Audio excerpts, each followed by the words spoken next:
Hello, my name is Marcus. I'm the compiler of a collection of therapy quotes entitled 1001 Windmills of the Mind.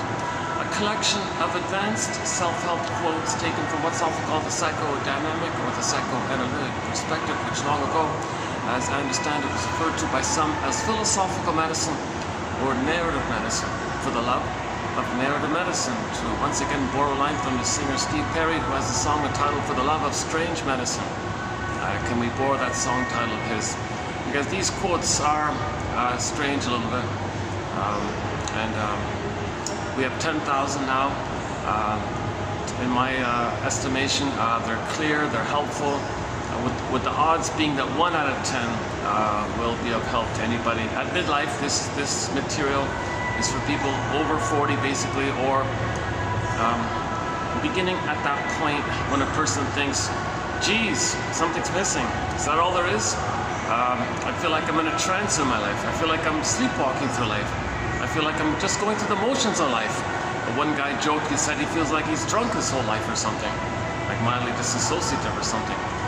That's a sign of trauma, of course. People might simply say, I feel like I'm living with life, the provisional life. When does life begin kind of thing? I don't get it. Is that all there is kind of thing? And so that kind of hunch, or inference you might make if there's Freudian slips you're saying all these things, and suddenly come out. Where's that coming from? Or suddenly you have the delayed onset of PTSD. You go, oh my God, why do I have these symptoms of PTSD? Well, the inference is there is trauma, but the symptoms of that trauma, it's delayed onset because the personality can make you unaware of it, kind of like a sponge, so to speak. Then that sponge dries out, it comes to your attention.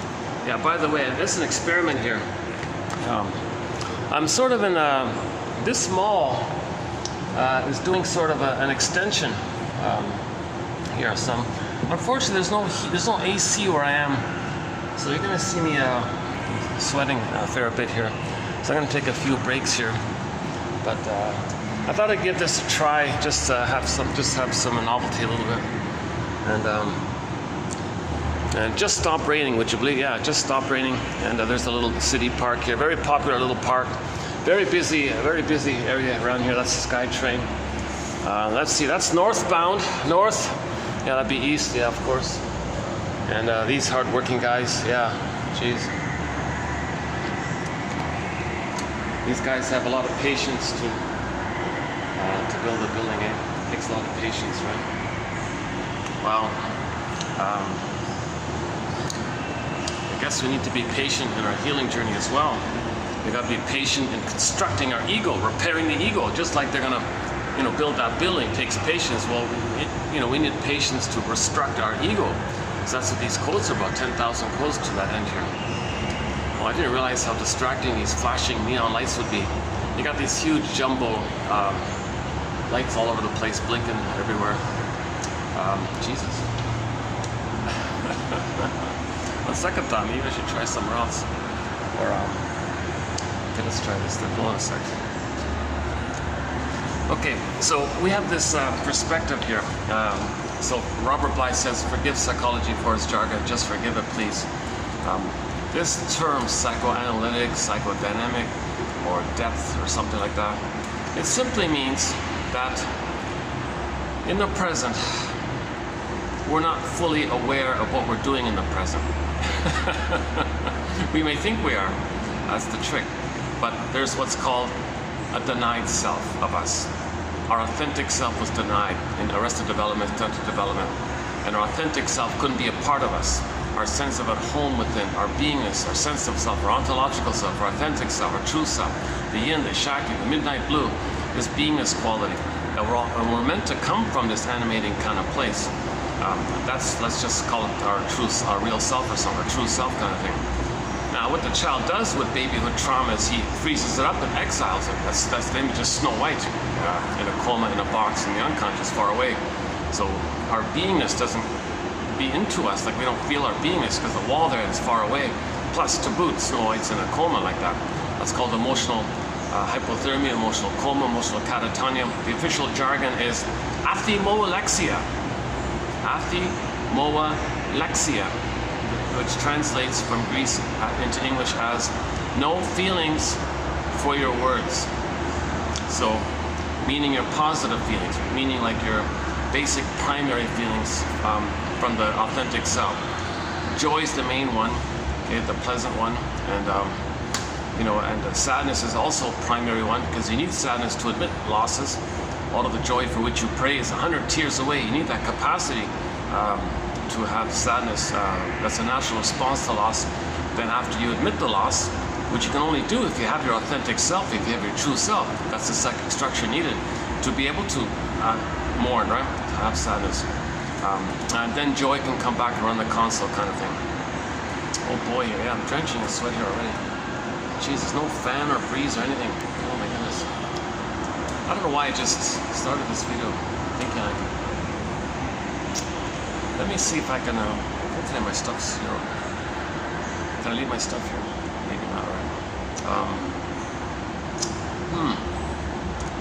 Yeah, sorry for the confusing beginning here.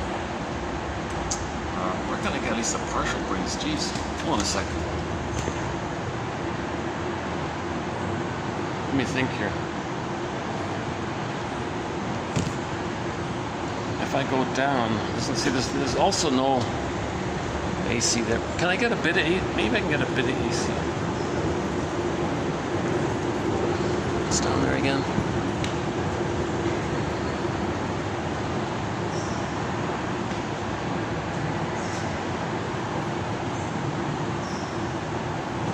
Actually, there is a bit of there's a slight vent breeze here. There's a slight, maybe I can hang out here for a bit. Let's try this for a bit. Yeah, there's a, okay, so that's midlife. So whenever a person has some sense that something's missing, it's their authentic self, it's their true self, it's who they'd be had they been loved. That's coming from your beingness and your ontological self. I feel that for I amness self. This at home within your embodiment, emotional body, this whole inner life area, this hum or buzz in the Velveteen Rabbit story. The stuffed rabbit kept saying, geez, is there supposed to be some kind of hum here or something? What does it feel like to be real? He wants to be real.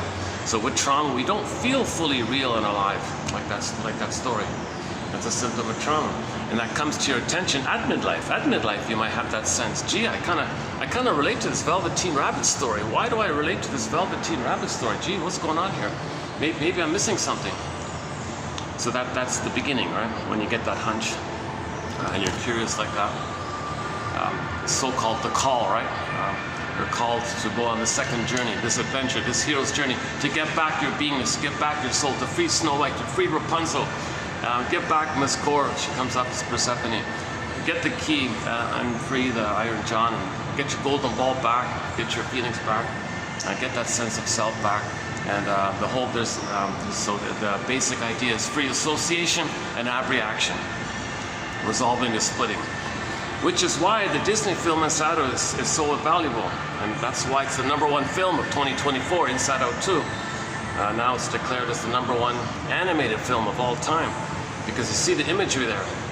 At the beginning, the baby's mind couldn't handle the confusion with the mother. So you saw Joy keep the positive side memories and popped away all the negative, painful feelings. That's the splitting mechanism. He can't, that's either or. No, all good or no, forget, I can't do it. You can't see the reality of the situation. So the baby's got it's heaven or hell for the baby. So it leads to either or kind of thing. That's psychic pain, that's not reality. That's a little delusional like that. It's a desperate thing to do. And your experiences, your authentic experiences are all denied because the pain is there, your soul is there, it's all denied. So you saw Joy popping away all those orbs like that. And then there's a part sense of self based on that. And then when anxiety came on, that's the other side, always thinking she's no good, never good enough, defective. That's closer to the truth kind of thing. But it's also delusional because, no, the child's not that guilty and wrong. He's not defective. The mother made a mistake. She was impaired. She was dysfunctional. She was in pain. So you kind of survived that. It doesn't define who you are. You're not worthless. Your survival from the trauma, knowing that the mother didn't really technically reject you per se. She just was incompetent and not skillful in being a mother. You gotta have that kind of a little bit of reality like that. Anyways, the point is you want to heal the splits, so you got to face the truth. So you ride the broccoli boat. Okay, so that's free association, the stream of consciousness, and you can see there was a resistance. There was a resistance to getting on the broccoli boat, the free association. So they had a hard time finding it in the film. Finally, they found it, and again there was a fear like that. And then somebody said, you know, well, we're all part of the Riley here, so we're all part of the drive for healing. So come on, for our own healing, we got to heal Riley here. Come on. Okay, so let's do it. Now they're getting somewhere. It's called free association. Okay, so you get a thought of some kind or an opinion of some kind. Well, go on. What does that suggest to you? What does it remind you of? Go on. Free associate, say freely what comes to mind. And you know, it's a journey. It's called suffering through, working through. So you ride the broccoli boat to the back of the mind where all those repressed memories are stored, which joy popped. So you want to get to that kind of place where you can now feel what you couldn't have felt, and you can now integrate and own and understand what you couldn't have back then. So that's like reclaiming and re-owning the wholeness of yourself by forgiving the mother, by seeing the two sides of the mother, the two sides of the self in correspondence. It corresponds like that. So now you don't see Riley on a couch talking to somebody, and you see what's going on in the unconscious in correspondence to her free associating to somebody. So that kind of part they don't show you. The movie's not perfect. But you do have a kind of an image and a validation that there is some kind of healing process going on within. So you ride the broccoli boat, called free association. This reminds me of this. Really? Is that true? Are you sure? Maybe you're afraid to, you know, you just question, confront yourself a little bit. Really? Are you, maybe you're explaining away something. Maybe it's painful to face something. Yeah, you're blocked there. Well, okay, so what's the most painful thing about this block? Yeah, okay, that's true. You must have a very good reason for feeling blocked here. That's right, I do have a good reason. Now it comes up, and you ride the broccoli boat back, and then the key scene is called abreaction. Okay, that avalanche scene where all the orbs came rushing to the front, and the memories came back to the psyche, and at the conclusion you saw them flipping either or. Yeah, I'm good. I'm innocent. I'm guilty. I'm good. I'm no good. I'm lovable. I'm not livable. You saw that kind of chance to kind of recognize the two, and can you hold it and have a new sense of self that includes both sides? You get a sense of self that's a both and. We're looking for the both and. That's the healing from the previous trauma of either or. Now that we forgive ourselves as babies for doing either or, because we don't have an ego yet. Our ego's not developed. Kind of like this building here, it's not developed, right? So the child's ego, the baby's ego is kind of like this. It's not developed. It needs to be developed. Now let's say there was some kind of let's say for some unknown reason, these guys, you know, there was a pause or something. The project got frozen or something. Well, that'd be like our ego. It's undeveloped. It didn't get the chance to develop with trauma. It's, you know, that kind of thing. So now we got to repair it. So let's say there was a delay. Now they're back. They're fixing the ego. They're repairing the ego. They're going to build the beams and so on, right? Get the cranes going and get the hitches going and you know, and get the I-beams going and so on, right? Jeez, yeah. Give me a quick second here. Jeez.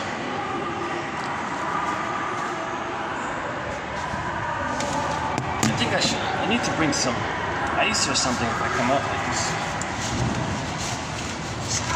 You know, it's funny. I'm a little stubborn because I kind of knew it'd be sweating here, but I'll just keep moving. I can't, you know, stop because nothing's perfect, right? So,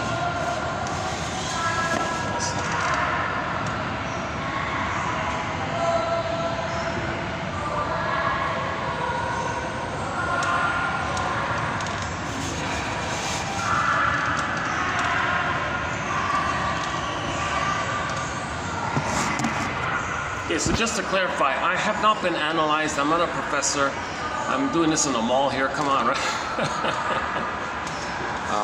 I'm not a shrink, midwife, doula, nutritionist, gynecologist, never studied psychology, disclaimer ×3. I'm not a counselor, anything like that.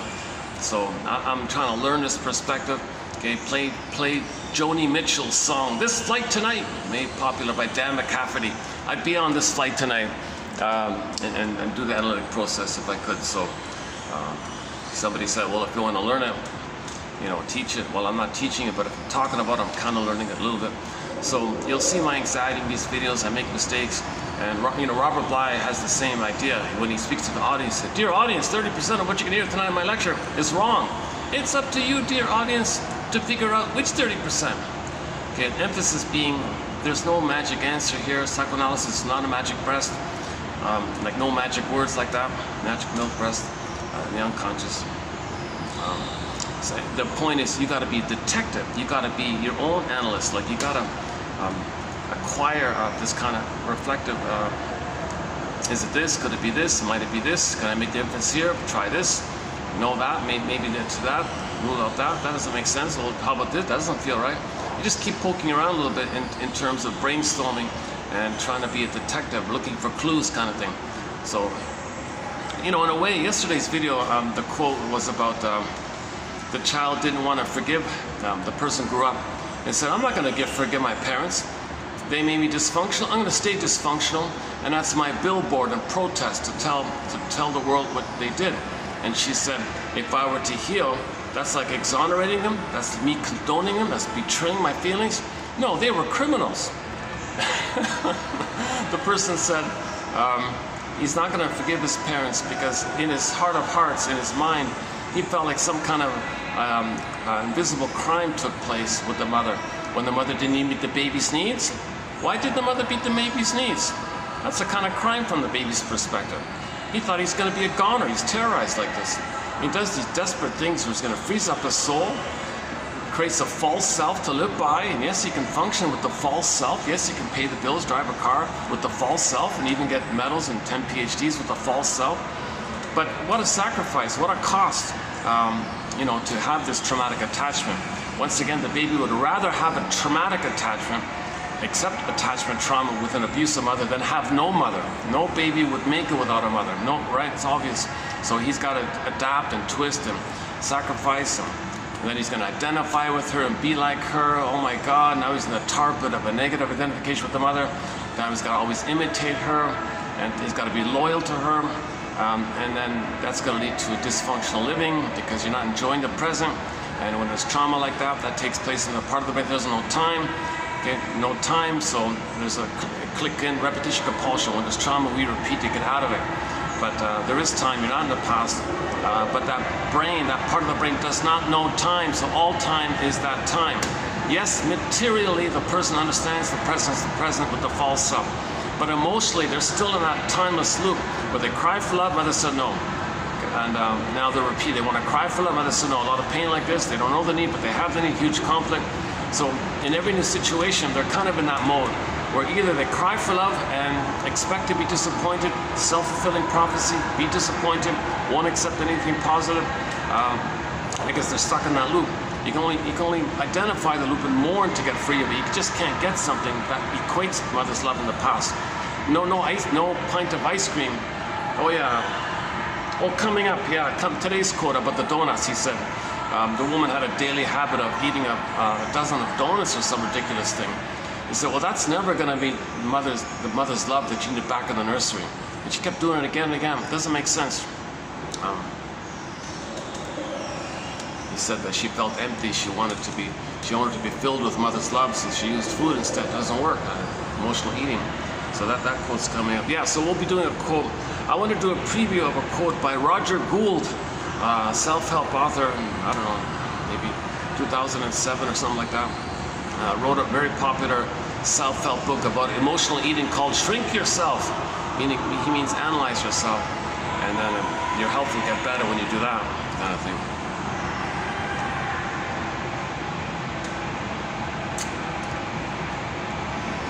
The sun's coming out. Yeah, hold on. Let me do another perspiration run here. Let me do another water management.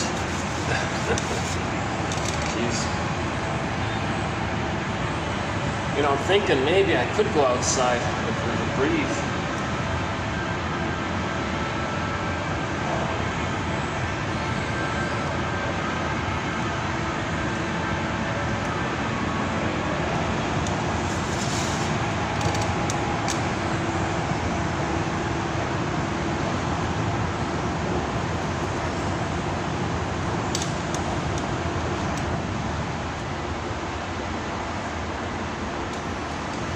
By the way, for the price of half a cup of coffee, one can get this encyclopedia.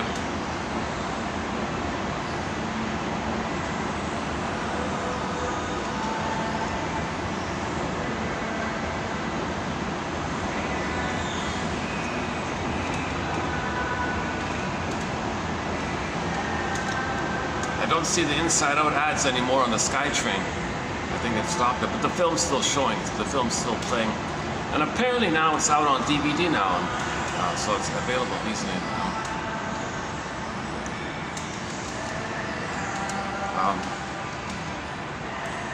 Yeah, so we'll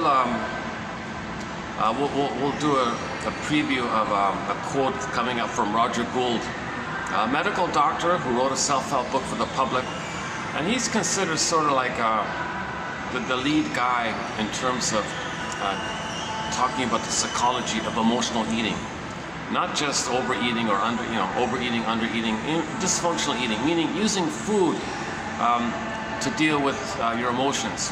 You're not eating for physical hunger, which is what food is for.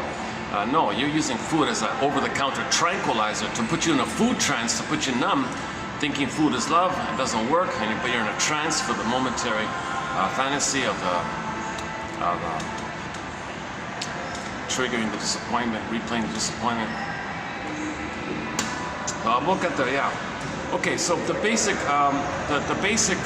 premise that we're going with here is the famous, very famous so-called split between the true self, the authentic self, which is frozen, undeveloped. It's stunted development, arrested development. Okay, something's fixed, something's blocked, it's frozen, it turned to stone, petrified, turned to wood, it's hidden, it's exiled, down a tunnel, zooped away, joy, sadness, zooped away. And then you feel empty by that. Obviously, you feel empty because you weren't loved. You feel empty, obviously.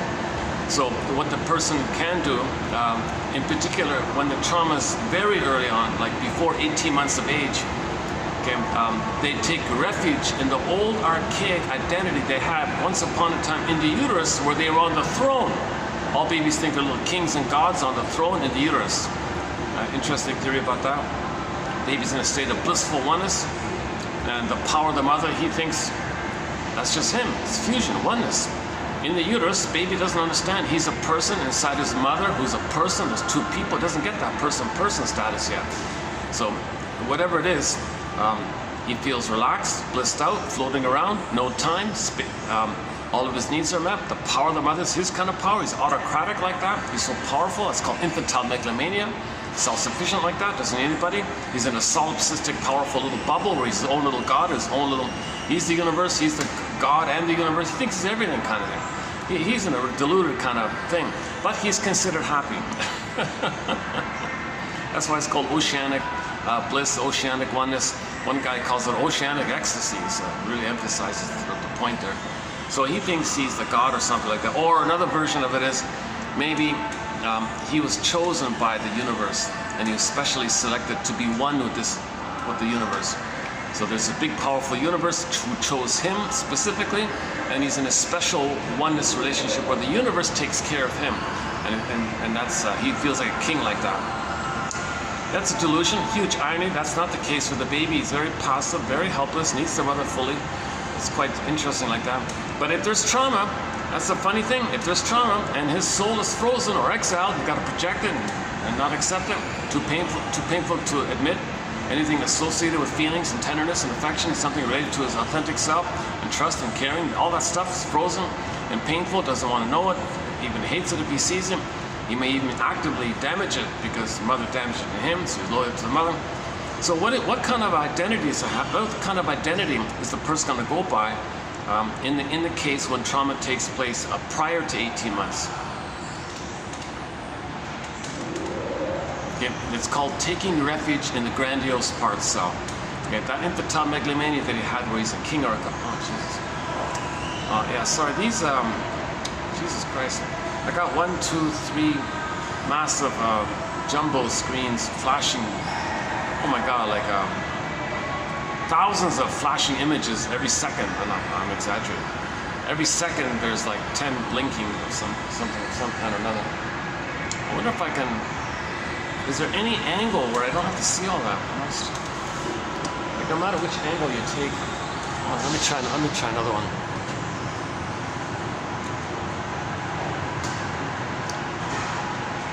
What about here? Is it a little bit better here? I got that one there. Sorry about the logistics here. The only other one is back here, right? By the... Did that work here? Let's see. No, I'm blocking the escalator. Yeah, sorry. Oh, there's the blank sky train. Okay, find your real self. www.patreon.com/narrative medicine. Oh yeah, you don't need the triple W, right? Yeah, just patreon.com/narrative medicine for the price of a coffee. An incredible resource for anybody in midlife. Jesus, eh? Yeah, sorry to distract the video with my little on my end like this.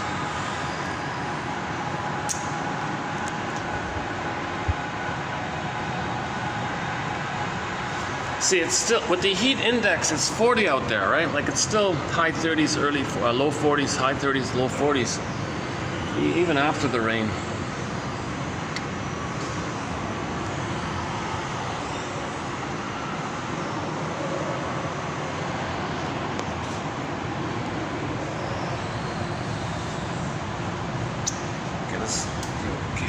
Let's do a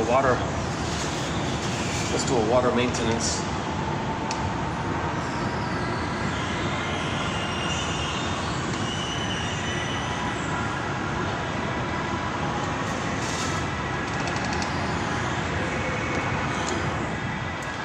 I gotta bring realism. If there were AC here, there'd be floods of people, right?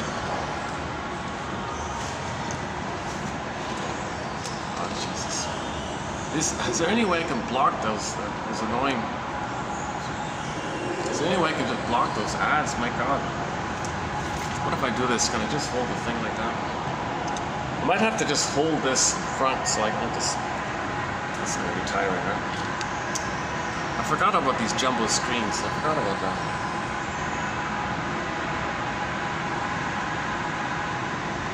Oh, they're building the building.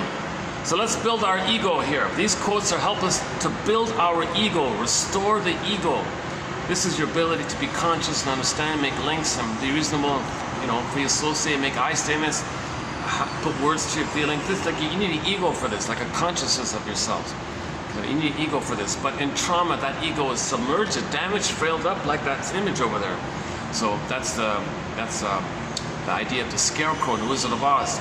Okay, there's a trauma there, and it's known, it's implicit, but we can't think it. The scarecrow has no brain, thus he can't think it. So it's the unthought known. He can't think it. It's unthought. There's no brain. He can't think it. But it's known. It's implicit. It's there. It's recorded in the part of the brain that does not know time, the limbic system, the amygdala, basically. And all the energy is in there, and that amygdala only thinks about survival. And the amygdala is often nicknamed the crocodile brain, the lizard brain, the salamander brain, the iguana brain. Pick your favorite creature like that. Those creatures only care about the instinct of survival and reproduction. There's no love or feeling or play or warmth or family or these kind of things.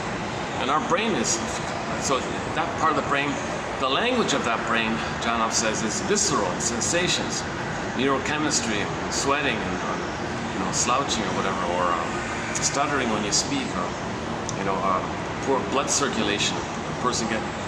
Maybe a person gets a little pale because the blood goes inward. Just the physiological kind of things.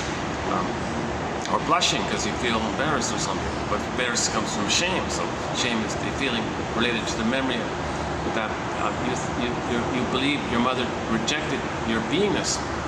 The rejection to your identity, the emotion is called shame, a burning, biting feeling. So the burning, biting feeling, you get blushing like that.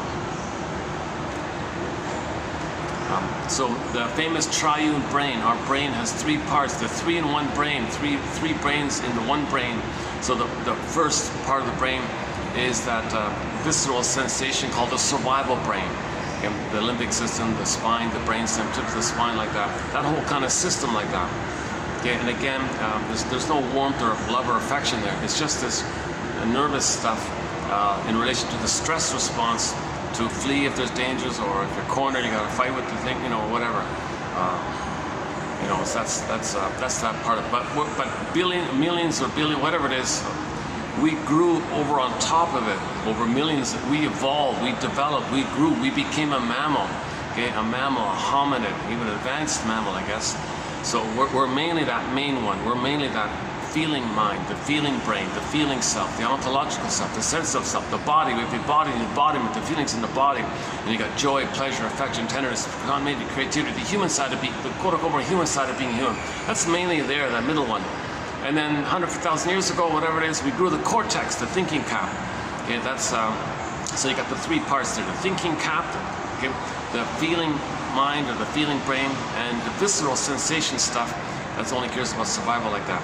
So you got visceral sensations. Okay, so that's anger, fear, anxiety, shame, that kind of primitive stuff related to your identity and surviving and all that stuff. And the language is visceral, and physiology. Yes, we call those things feelings and emotions, but technically they're more like related to neurochemistry and the body response to survival, preparing to run, that kind of stuff. But mainly, it's mainly the middle one, the feeling self. And you got your beingness, so that's Snow White's a metaphor for your beingness, Rapunzel for your beingness, Echo for the beingness.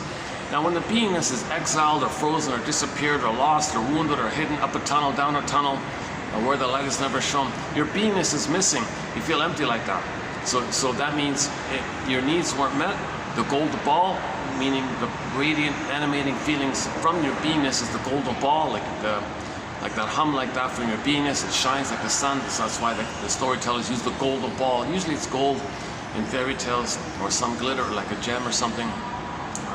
Something very precious like that to symbolize the precious, delightful feelings we have when we have our beingness. So if that beingness is frozen and exiled, what do we have left? Okay, well, and the baby only has that back to that survival brain. Okay, so now in Disney film inside out, the first one, 2015, 9 years ago. Well, that's pretty good coffee here they got here, yeah. What I noticed the difference, yeah. That's in the mall there, they sell the good coffee there. I don't have that. This coffee isn't too acidic or bittery or something. It's got a smoother kind of taste, yeah. Oh, hold on a second. Jeez, let me get that. Let me get this partial breeze here. Hold on a second.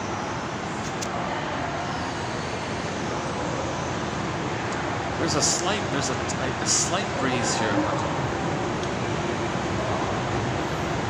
Hey, what about that other end? Hey, what about that side? Is that any different?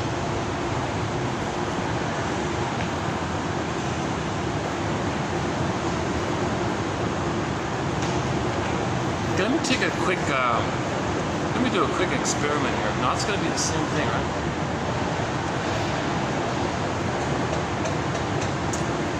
I don't want to freak out all the security guards running around. What's he doing, kind of thing. It's just,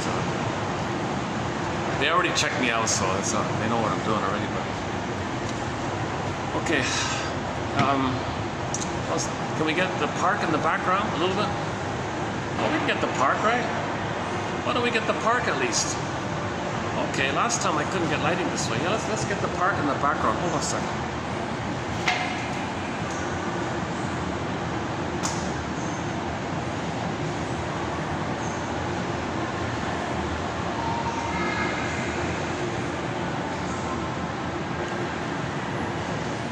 Oh, if I do this, maybe I can, hey, then I don't have to see the blinking lights all the time. Let's try this a bit. Sorry about the lighting here. Hold on a sec. Let's try again. Does that work? Not really, eh? Still, the lighting's doable, right? It's not too, it's kind of a little darkish on my side, but okay.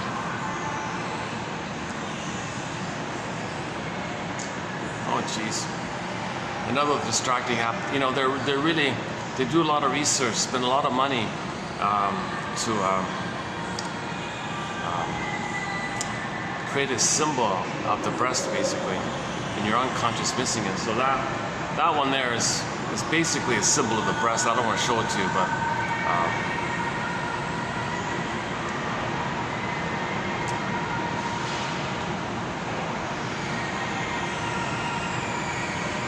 that's another one. The breast symbol is gone. Okay.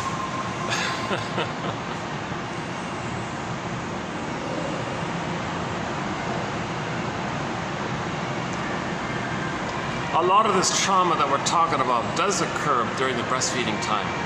There's some problem there with the mother. Either she's frustrated, unavailable, or maybe she resents the idea that she's supposed to give her baby paradise when she never got it. Maybe she's going to repeat her trauma, or she's going to treat her own child the way she had been treated in a process known as repetition compulsion.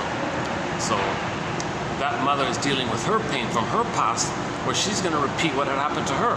So she places the baby as a stand-in for her back then. She plays the shaming mother and replays the thing, because in trauma we repeat. But the mother doesn't want to cry directly for herself, because with that severe trauma she identified as aggressive.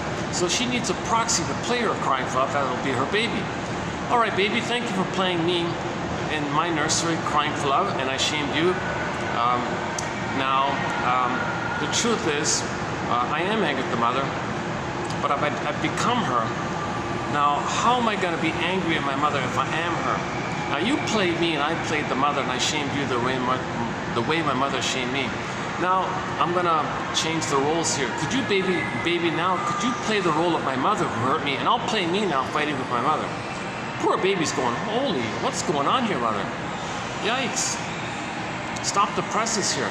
Mother, I'm neither you nor your mother back in the nursery. What are you doing here?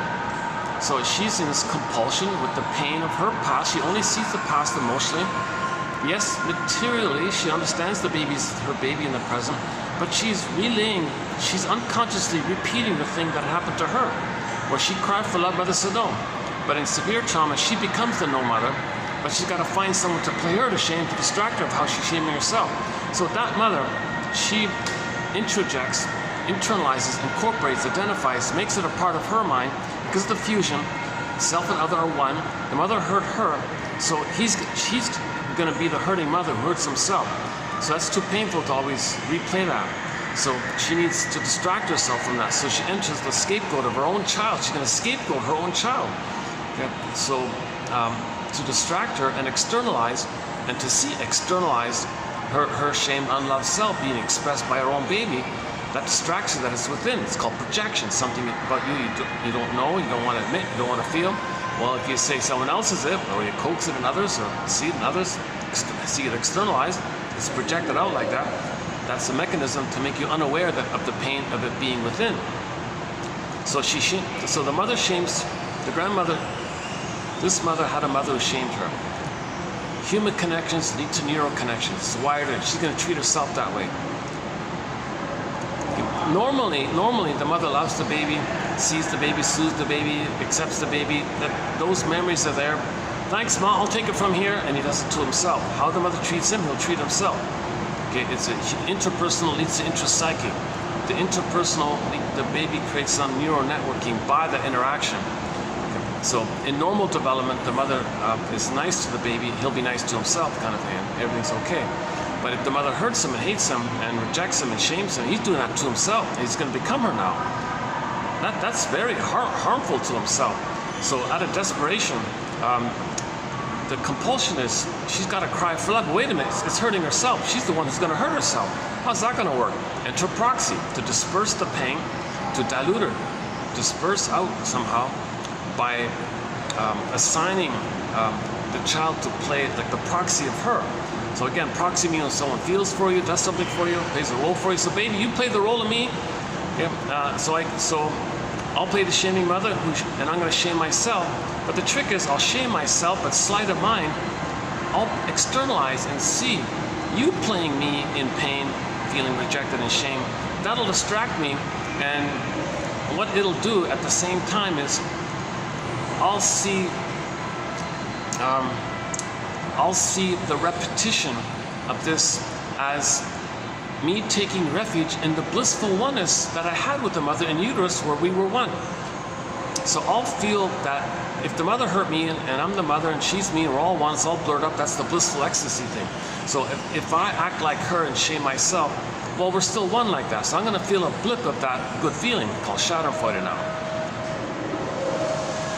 Plus, the mother takes refuge in the time in the uterus where they thought they're little gods like that. Right? So if she's gonna, it's kind of like if she acts like, she thinks she's both. She thinks she's the baby god and she thinks she's the mother bigger god. Thinking she's the mother bigger god fuels her little baby god status. It's just so exciting. It's just so ecstatic like that. So she's very blissed out to shame her own baby because she gets that chemistry called the narcissist. Oh, there's the Donna Summer song. Oh, that's funny, yeah.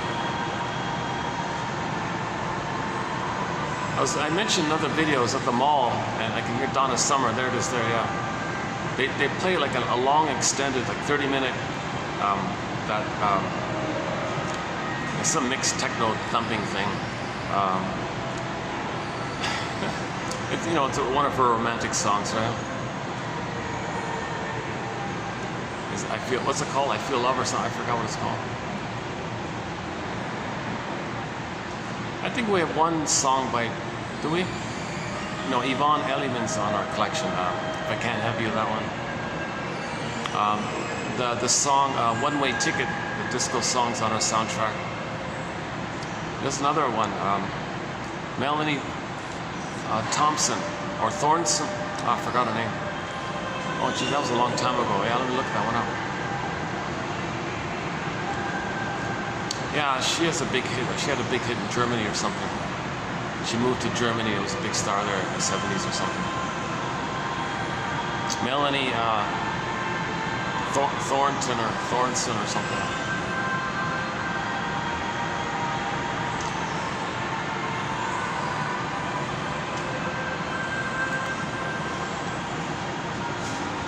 How's the light? The lighting's not too great here, right?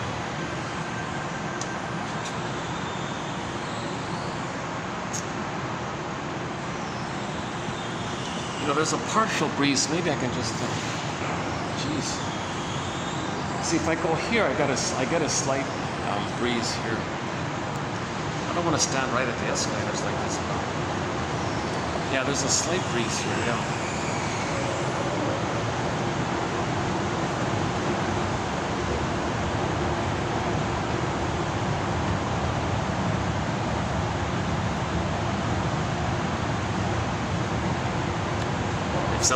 If I were watching this, oh come on, don't talk about temperature in the room you're in or something. Give me the quotes. I want to build my ego. I want to restore my ego. Okay, so let's go back to restoring the ego. So the idea of these quotes and hypotheses and speculations and invitations for mutual exploration, these guesstimates, these ballpark approximations, these clues, these stepping stones, these prompts, these ideas, these theories, it's all like trying to build a basket, a nest, a catch-a-mitt so you can catch the ball. You need that nest first before you get the feelings back. Psychoanalysis looks for an egg in a basket that's missing. So to get the egg, okay, you gotta get the basket first. So that's what we're doing here first. Don't push the feelings up. You can't rush this kind of thing. Nature does that. You don't control nature. Nature does what nature's spontaneous. You want to communicate to yourself. Yes, I want to heal. Yes, I'm tired of fighting with my mother or something like that. I'm wasting my life or something. It's my life kind of thing. And yes, I want to be realistic that.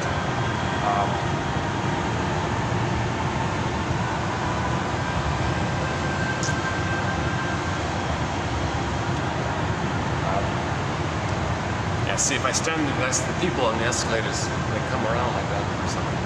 Jesus, this is the only little breeze I got here. Okay, let me do another water maintenance here. One second.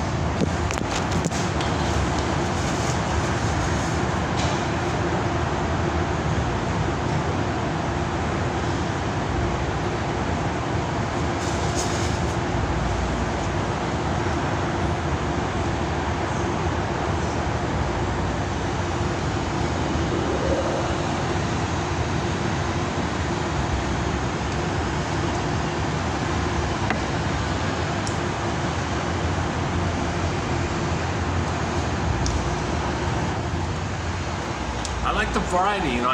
It's nice to have the variety, to have different venues. Yeah. Oh, jeez.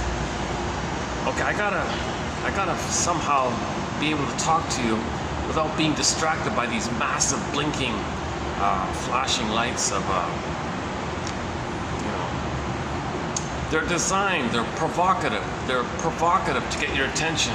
So you see the name of the product and think that you can associate some fantasy with that product. Oh, I want that fantasy. Go buy the product. You know, most of these ads don't work. Somebody even said 90% of these ads are they're just guessing or something. They don't care. That confused me. But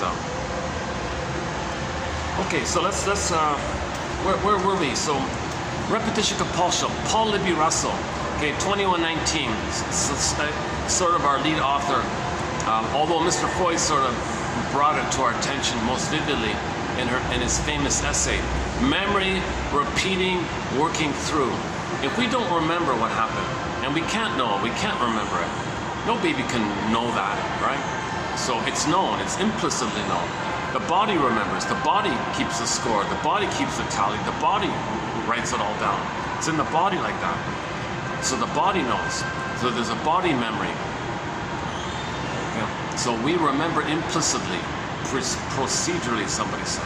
This implicit relational memory, whatever it is. But we're not conscious of it. That's the issue. Okay, so when we can be conscious of it, okay, there's the healing idea. When you can make the unconscious conscious, then you don't need to repeat. You don't need to repeat. Because now you can know, you can accept, you can understand, you can forgive, you get it. Whether it was in pain, okay. She's a person, okay. She was impaired, okay. Doesn't mean you're so no good like that. Just means you survived it, and now you make arrangements somehow to treat yourself better. And you can choose. Well, it's up to you. You can stay in this resentful bitterment with your mother or father or family, early childhood, and stay stuck like that in this trauma bond and a traumatic attachment, and it gives you, you're maintaining the infantile pattern. Your whole life is dysfunctional because you're going to relate to everybody sort of from that lens of yesterday. So you're not going to enjoy the present because you're still seeing the present in terms of the past lens. We see it today through yesterday's lens, she said.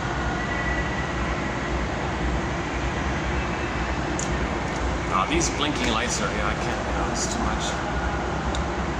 It's just 1, 2, 3, 4, 5, 6, 7. It just blinks like this, the lights, right? Like one, it's, oh, look at that. Yeah, it's like 5 blinkings within a half a second. That's too much, yeah.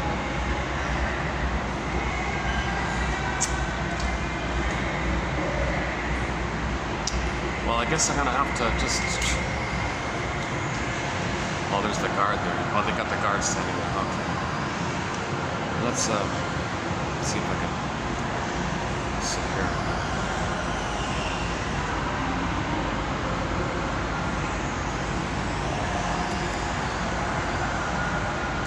They don't mind. They said fine, but anyways.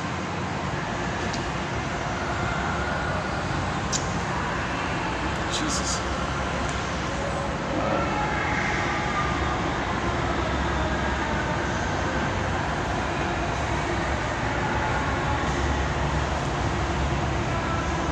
Oh, he moved. Okay, good. I got it. Fine. He just moved. I want to get this partial breeze here. Yeah, right here, right by the escalators. Oh, here it is. Yeah, a slight breeze here. Let me get 5 minutes in here. Go back. What a struggle. I've been bouncing around all these different venues and hotel lobbies and restaurants and coffee shops, wherever I can find a little spot to do the video. So I want to get the quotes out. That's the main thing. These are valuable quotes, clear, informative, narrative medicine. These quotes, 90% of these quotes are written by medical doctors. Medical doctors. Come on, think about that. These are medical doctors. They're who then specialized in the talking cure. Then they became soul doctors. So these medical doctors then took it to the next level and became soul doctors. Because if you can heal the soul, your physical symptoms will go away. Okay, these physical symptoms, because the soul is wounded, and the symptoms reveal that. Psychosomatic symptoms reveal the emotional pain and the soul conflict, soul trauma, psychological trauma, psychic trauma. These symptoms are kept, so once again, quickly, the baby's crying to the mother, screaming to the mother, I'm terrified, I'm not going to make it here. You didn't meet my needs. I need safety and a blissful oneness. I need you to see me and soothe me and accept me and let me feel safe in this cocoon with you. I need a rhythm of safety. I need your recognition and attunement. Because how you treat me, I'm going to treat myself. Please treat me nicely, so I'll treat myself nice. I need this basic kind of need. Mother's not around, baby's crying and screaming, and the mother says, whatever reason, she gaslights the baby. Word of the year 2022, gaslighting. A lot of mothers are gaslighting their babies. No, really, mother, I have needs. I have feelings. Doesn't get it. I don't see it. No, I do. You don't see it. I don't. No, you don't. Or she's frustrated. Whatever old cunning tale is going on there. Some mothers say, oh, you don't like me, do you, baby? Oh, yeah. Oh, that's not very nice of you not to like. What are you talking about? I don't like you. I'm not your. You think I'm your mother back then, and you thought your mother didn't like you, and you think I don't like you. You're transferring my grandmother onto me. What's going on here? I'm in pain because you didn't meet my needs. Doesn't mean I don't like you. I'm just crying. I'm trying to communicate that I'm in pain because you didn't. Sorry, I didn't meet my needs.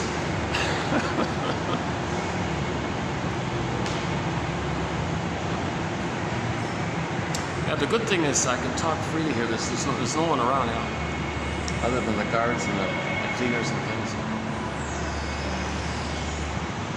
This spot's not going to last long. I'll take advantage of this. This is quite a spot. Look at this, eh? All high, floor to ceiling glass window. This is great, eh? What a. This is a prime. This is a prime.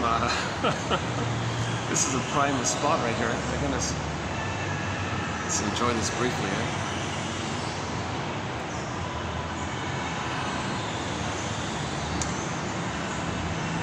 Look, I think I realized something. If I cool off first, like really get cooled off, and then come here, maybe I can pull it off because there is a slight breeze here. No.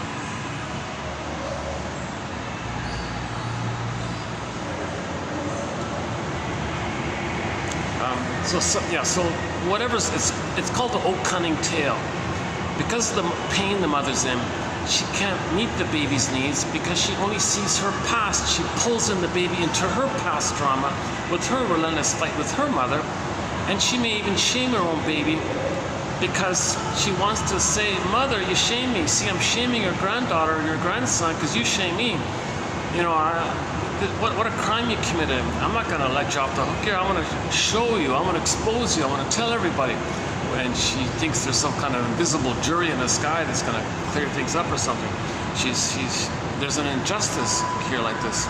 And she even draws in the kid like this to make it clear that there's an injustice. So the mother has this battle with her mother like this.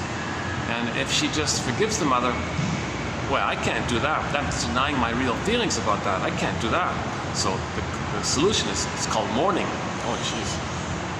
Another one of these super flashing ads here. Jeez. Okay. Maybe I can. Would I be better off? Okay, let's take a quick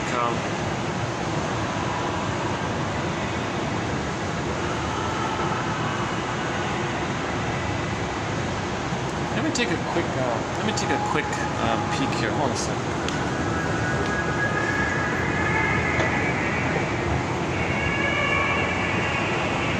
Oh no, this is part of the mall. Yeah, this is getting into the mall part. Oh, but there's AC here. No, I can't do it. No, I can't do it here. So much for that idea. Oh, but I can get a bit of a breeze here. Yeah. Now there's a shop right here. No, they're not going to let me stand there. No. That's what I'm. Well, that's it.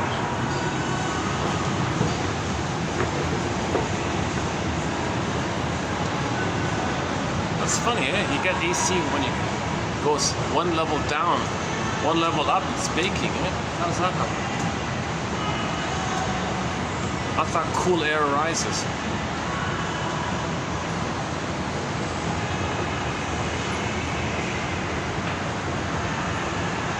Where am I? Okay, let's take a peek here.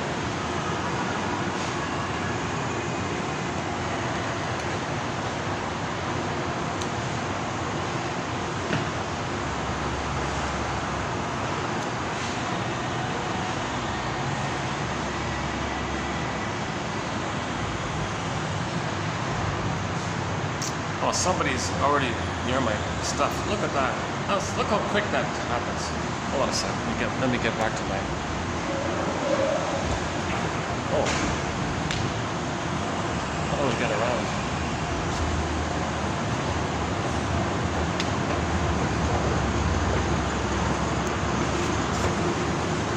Oh, Jesus Christ!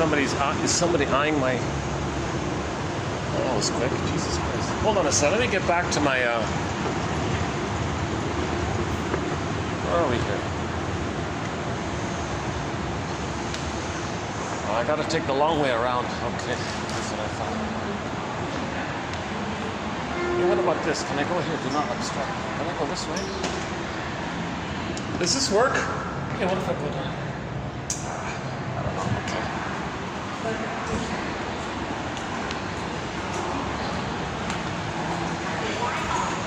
Oh, here.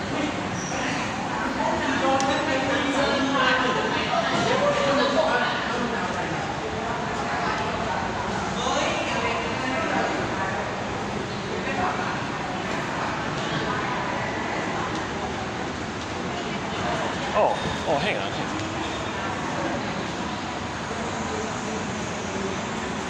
What am I thinking?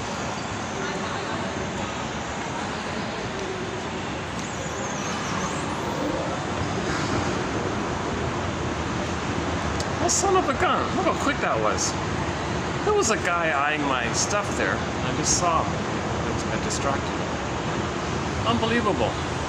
You can't leave your stuff unattended for 10 seconds. I just wanted to check out.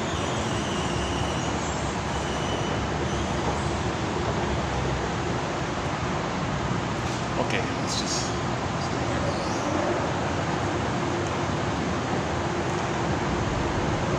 Not a local, like a foreigner kind of person, expat or something. I don't know.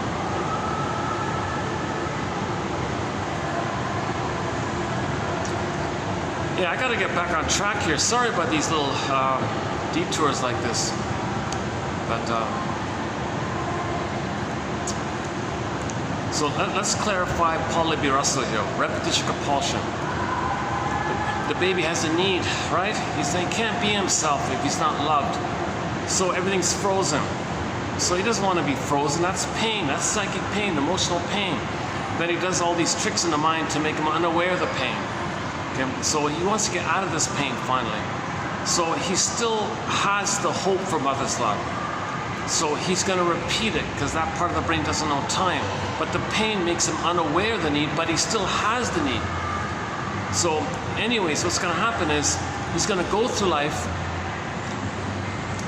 just symbolically recreating that thing so we can know the past. So we create like a version of the past to know the past, and then we can enjoy the present finally. Until that time, we keep repeating the past to the present, and the present is just constant replays, new additions, new reenactments, new versions, new as-ifs, new symbols of the past. We recreate the past again and again and again to know the past. Once we know the past, feel the past, get the ab reaction, we can enjoy the present.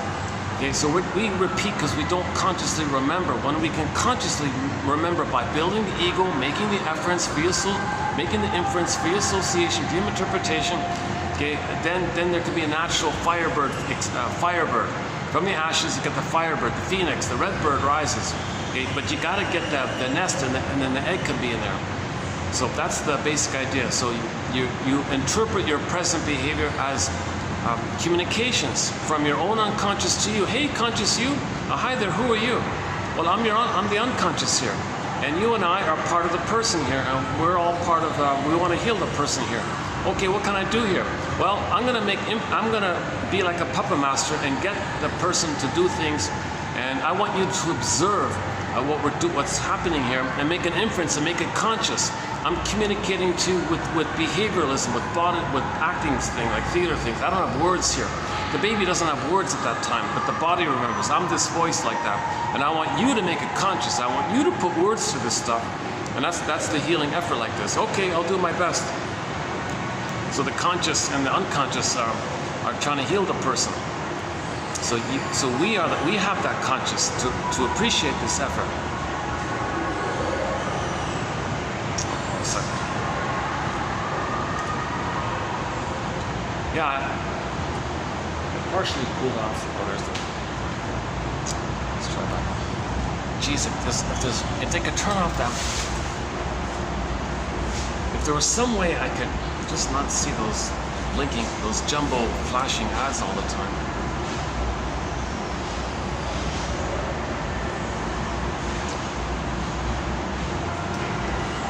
Well, yeah, what I just said. Oh, geez, there's a really nasty one. They got like this intense.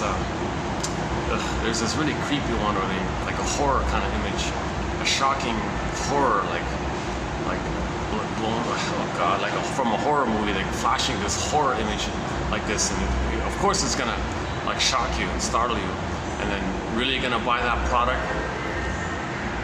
Maybe they calculate. People will say, no, I'm not gonna buy that product. But they think, well, at least you're aware of the product, and maybe they do a numbers game. Well, maybe it'll increase the odds of somebody buying it because they're aware of it, even if it was a negative way of getting your attention.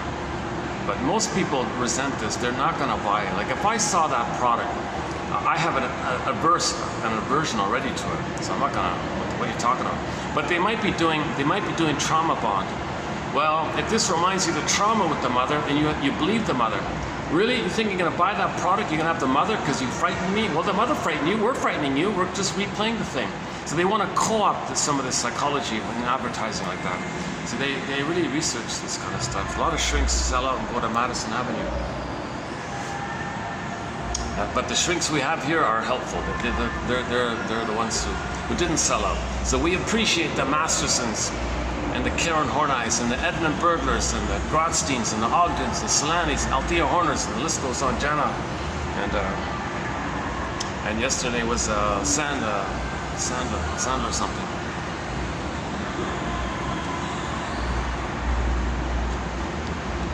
Okay, so this loop, this seared imprint, this relational memory. Memories are relational, right? Memories are relational.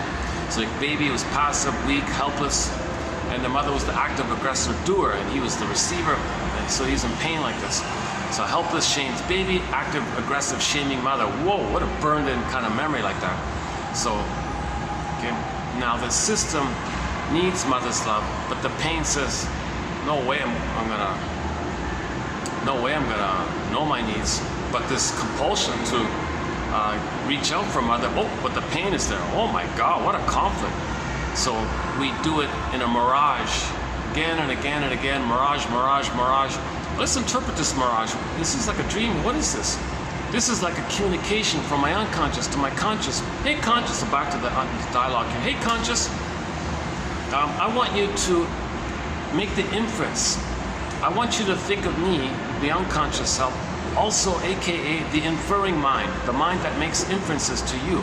I want you to make the inference that the behavior that's going on with the person in the present, that's what happened in the past. You mean unconscious that I still had this hope for mother's love and I was disappointed, so I look for things that represents mother's love and I'm always disappointed?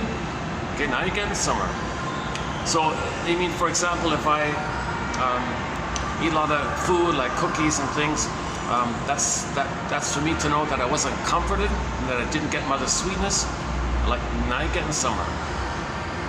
Unconscious, do you mean if I'm negative towards others, if I don't validate what people say, and I say get over it, well, don't be so sensitive, what's wrong with you? If I'm invalidating to other people's feelings, is that the inference for me to know that my mother was invalidating to me, that I grew up, that the person had an invalidating mother? Now you're getting somewhere. You treat others the way you were treated to know how you were treated. I see. Then why do I hurt them if I'm negative towards others? Because my mother was negative towards me, and then suddenly I feel a kind of hatred to the ones I just shamed or something. How does that work? Well, that's because you flipped it. You are angry at the mother, so you shame people who remind you of you as a baby, and then you flip it and think that that person who played that role suddenly morphs into the mother, and you're angry at the mother. Oh, explain that, please. Well, conscious mind, here in the unconscious, we don't have time. Okay? Like Alice says, there's no normal logic here in the unconscious. We have here in the unconscious what's called primary process thinking, primary mentation. Okay? And up is down, left is right, things can flip-flop and shape-shift and morph, that turns into that poof there, hall of mirrors, house of mirrors, up is down, left is right, it's all over the place. No time, no contradiction, everything, just all these things flying around. Then things can flip and morph, that can be that can symbolize that can twist to that can condense. Things can come together to make a new thing. It's kind of wild here, conscious. Oh my God. Well, thanks for telling me, unconscious. How do I handle this then? Well, in the morning, okay. In the morning when you wake up, I'm going to send you little snippets from me to you. Okay. Think of it like Hermes delivering a letter to you, and you wake up, you got a letter from your unconscious. You got a letter from your soul. And when I send you this letter, meaning what you remember when you wake up in the morning, that dream snippet that you remember, it's kind of like a letter from me to you. Okay? So I'm sending you a letter like that. And once you get what you remember, I want you to think of it as me saying to you, me the unconscious saying to you the conscious, hey conscious, it's like this in the soul today. I want you to take that and say it in first person and get the conscious person to say, it's like this in my soul today. Okay. So now you take that dream sequence and say, and be conscious of it and free associate. Okay, what does this dream snippet that I remember remind me of? What does it suggest? Okay, and then you just see what comes to mind and make more conscious. Just freely, spontaneously, see if you can make more conscious, more and more. Because the dream I'm gonna give you, it's usually not direct. It's kind of veiled because I don't know how much you can accept. So if you actively say what it reminds you of, then you're consciously accepting it. You see? And if you do that, then I'll send you more. Like I'll send you what you can handle, kind of thing. So, but at least open the letter. Like at least. Dreams, uninterpreted dreams are unopened letters. Please open the letter, okay? And one example, TTAQ. When you wake up in the morning, you got some dreams, notebook, TTAQ. So give the dream a title, identify the main theme, A for affect, like the emotion, and then Q for question. See if you can guess what the unconscious is asking you. TTAQ. Okay, it's like this in my soul today. Now you remember that there's condensation, there's no conscious logic here, and most of it's symbols that are not real, but they point to something that's real. Can you interpret the symbol to what it points to? That's your job, it's the conscious side job. So we actively put words and try to, oh, there's that. Oh geez, they really yikes, yeah, there's a really disturbing. Oh Jesus! Oh my God! Yeah, there's a really it's like a horror. They got like, imagine every shocking, disturbing horror image blended together to create a new horror image. My God! Yes, I can't see that. Jesus Christ! I didn't even get a chance to know what product is for it because there's just such an aversion. That kind of thing. It's like seeing vomit on the road, or like that kind of thing. Like you're not gonna look at what the product is beside the vomit. Buy this product, and you see like it's kind of like that. Like Jesus Christ. But people have this kind of a theory that if they can shock you, they get your attention. And when you're emotional, you're vulnerable. You're open to suggestion. You're open to hypnosis. Oh, you're open to suggestion. Oh, buy this product. So they want to imprint in the name of the product when you're stunned by the frightening image like that. So maybe I did pick up subliminally the product they're selling with that. I don't even conscious of it. And maybe they're thinking in those kind of terms. Most advertising is pretty benign, you know, just appeal to your narcissism. At this muffler shop, come to this muffler shop, buy a muffler here, and you'll be a somebody. Okay, that's pretty. So people want to feel either like an authentic identity somebody, or they want to reaffirm their infantile megalomania somebody, their neurotic pride somebody, their narcissistic self somebody, their false somebody, or the real identity. Anyways, it draws in quite a lot of people. People looking for an authentic identity, or people looking to restore their narcissistic false pride identity. All these people came in, and when that slogan came out, at this shop you're somebody, sales jumped up 30%, they said, and everyone flocked in to buy the muffler. They don't even need it. And the wife said, why are you buying? We don't need it, the muffler's fine. He made some excuse. Well, you see, it's on sale, you know, and we got to get it now before it's sold out. He just made up something. Right? The truth was he wanted to be a somebody. Really, buying a new muffler, suddenly you have an identity? Usually appliances are described as the good mother, right? This appliance is stable, reliable, durable, guaranteed, you can count on it, you can trust it. It's guaranteed, it always serves you, it'll always take care of you. So some appliance, they use the adjectives of the good breast and transfer those adjectives onto the appliance. And people are drawn to the appliance because they have an unconscious, unmet need for the good nursing experience. So they buy the product thinking they're going to get mother's love in the past. So they play on that kind of thing. That's maybe a little harmless, that stuff.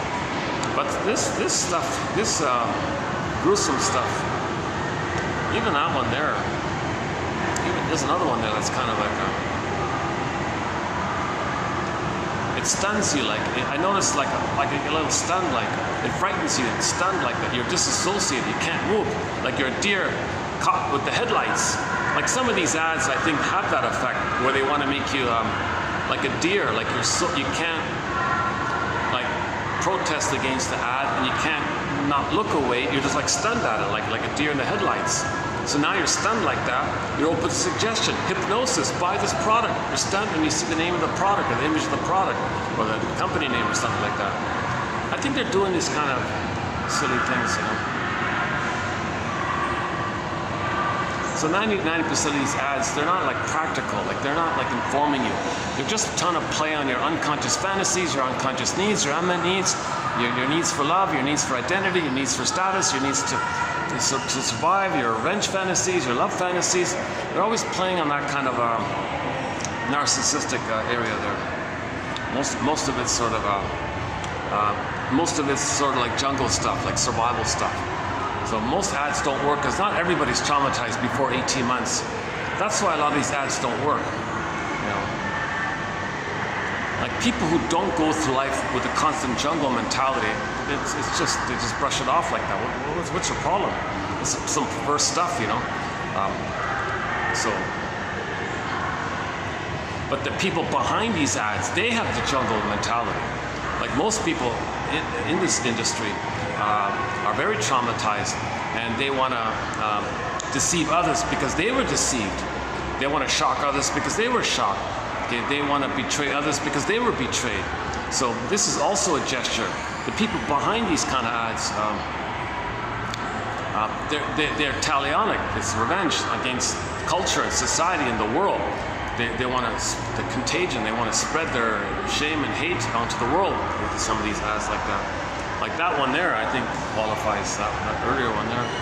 That one's kind of almost like that too.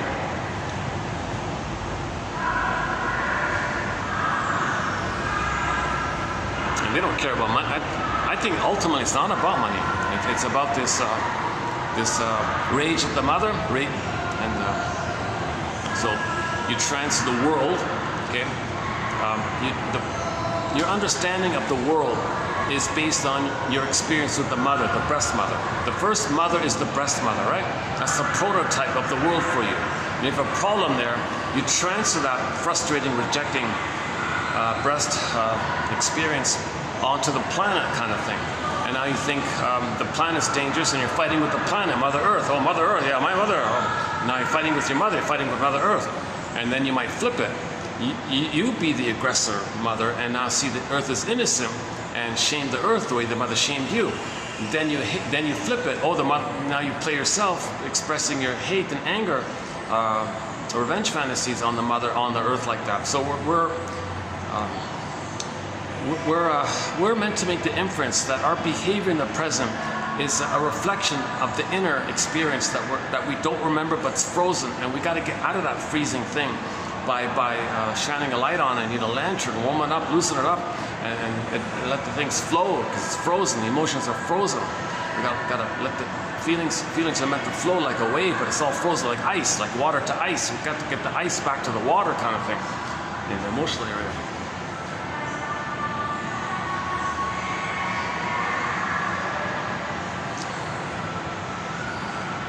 Let's let these people pass by here. So. Yeah, it's kind of fun to talk loudly a little bit. I gotta talk loudly to talk over all the noise around here, right? Oh, there's that ad again. Jeez.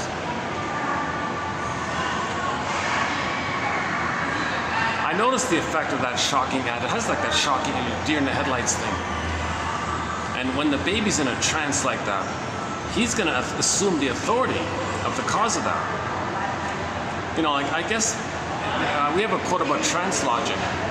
If a shocking ad like that makes you stunned like that, that taps into the prototype memory, where when the baby's stunned by the mother, hurt by the mother, stunned, disassociated, he automatically is going to think the mother's the authority and believe the mother, and the mother's right, I'm no good, mother's good. So if that ad creates that, oh, they're the authority, they're mother, they hurt me, they're the mother, they're the authority, they're right, their product is the mother, I need the mother, they're right, I'm wrong, I'm no good, they're good. They're trying to do this perverse stuff. So some of these ads are perverse like that. Well, the people behind are saying, well, my mother shamed me. I didn't nurse properly, she removed me. When I was born, they put me on, and sometimes babies, all these terrible things happen to the baby. They're removed from the mother, separated from the mother. And then the bottle is, the schedule is there. No skin-to-skin contact, and too many towels and clothing, and no smells, no hormones, no bonding. The attachment was broken. It's attachment trauma. Babies are very shamed and shocked by this kind of thing. Very betrayed like this. So some of these advertising people might betray humanity because they were betrayed. That one there, okay, I won't show it to you, but yeah, that one there is clearly as close as possible to putting like a breast, basically. And a lot of men didn't get nursed properly, so they're gaga when they see images of the breast kind of thing. And women, and also for women as well, women might be also drawn unconsciously to that kind of image, because they weren't nursed and fed properly as well. So that'll appeal to maybe on both ends. So men might buy that product for their wives, or wives might buy it, or tell their husband to buy it, or they'll buy it themselves. So the advertisement can be like your unconscious wishes and needs like that. It can be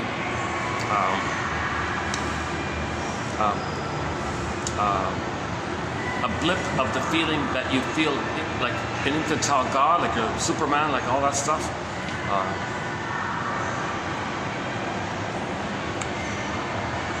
So it's either love-based or power-based kind of thing. And that earlier on time. Well, this time, I haven't really looked into advertising too much, to tell you the truth.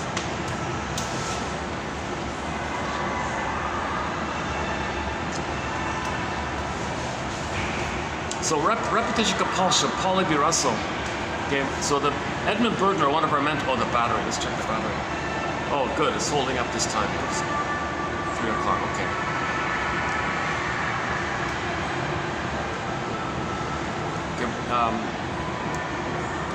And imagine that seared in, imprinted neural memory, burned in, seared in the limbic system. And all your energy is in there because all your energy is there because all babies, the life force and the eros and the energy of the baby is to find the mother. Where are you, mother? He wouldn't make it on his own. Attachment theory. He's got to attach it. Where are you, mother? So all that energy, it's kind of like that. Oh my God. Let's see if I can, maybe I can just, it's the, I'm surrounded.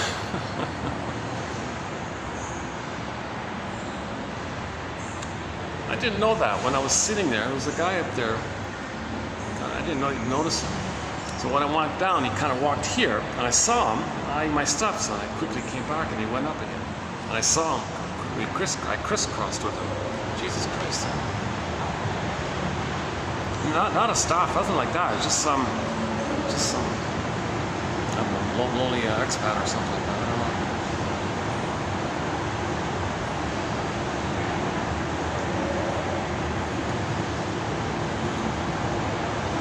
Okay, let's try this.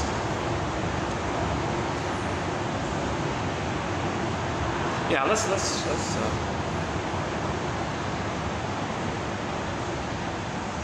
Yeah, what if I do it behind the plant here? What if I use the plant as a block, to block it kind of thing? Would that work?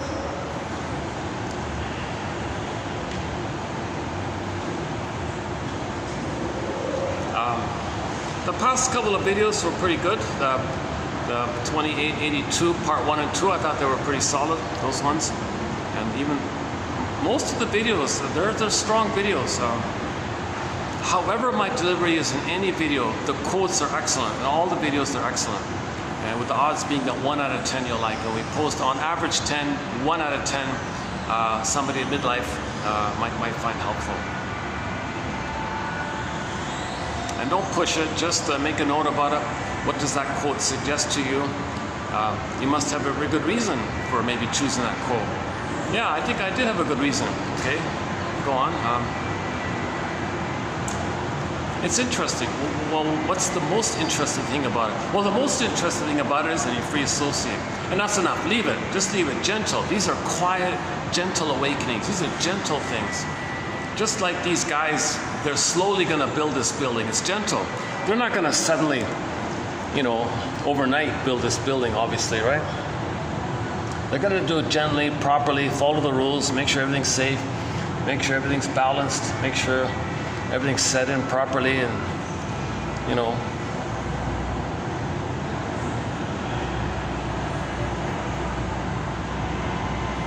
So just as it takes time and patience to build this building, a lot of effort, bit by bit, they got to take breaks, they need lunch breaks, they got to sleep.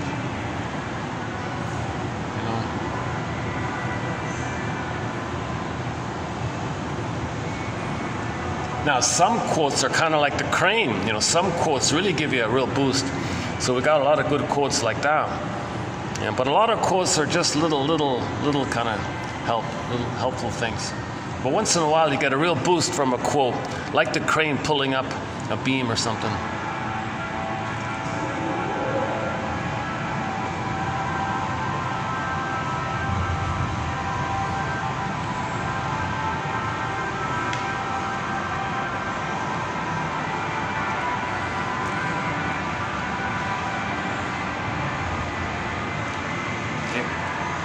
Every neurotic, says Edmund Bergner, is a music enthusiast, but he only has one record, a 45, which he carries with him everywhere he goes. That 45, he's got it.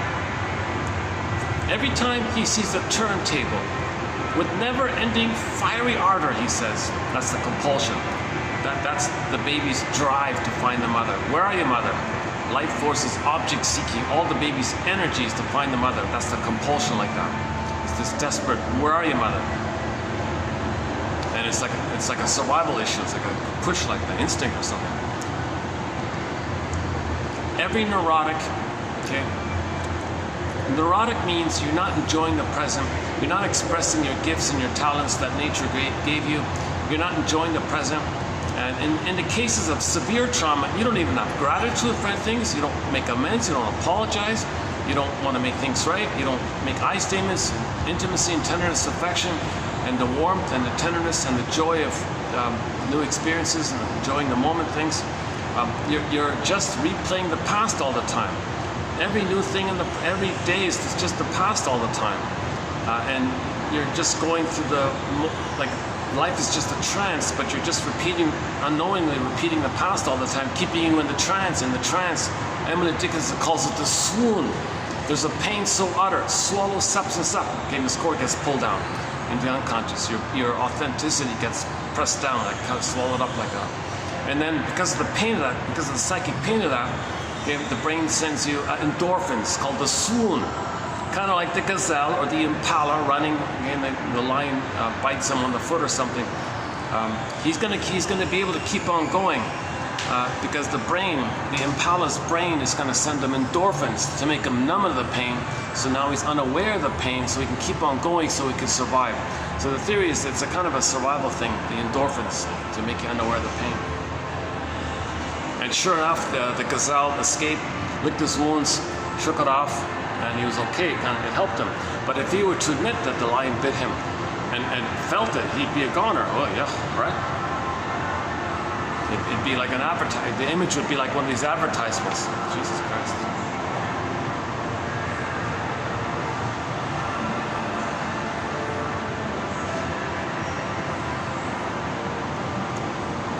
Maybe just walk around a bit. Boy, that's funny about that coffee. That's a...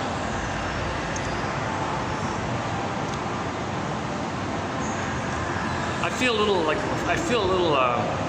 fresher, lighter with that coffee. It's a good coffee, that one, eh? Just in the mall, just in the regular mall here. My surprise. Oh, here's the stop there. Let's give him some space here. Okay, so every neurotic is a music enthusiast, but he only has one record, okay, which he carries with him everywhere he goes.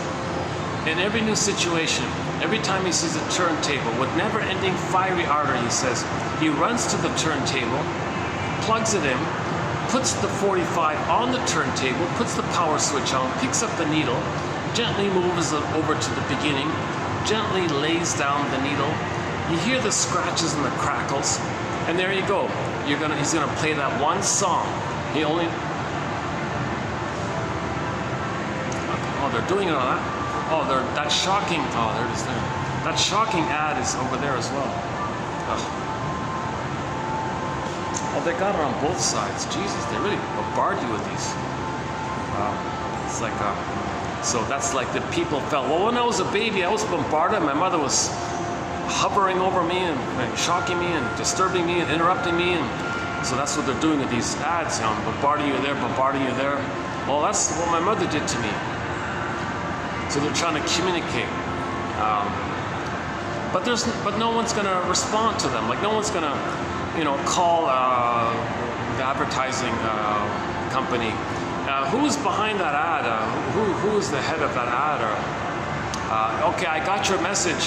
Your mother bombarded you and harassed you and gave you no freedom and shocked you and disturbed you and disgusted you and you were disturbed like this. And, I got the message. Yeah, I'm really sorry that kind of thing happened. Jesus, really, you got the message? Yeah, you're not alone. You were crying like this, and I hear your cries. It's a little too late. It's not going to matter much, right? But he thinks some magical thing in the sky is going to exonerate it all, fix it all.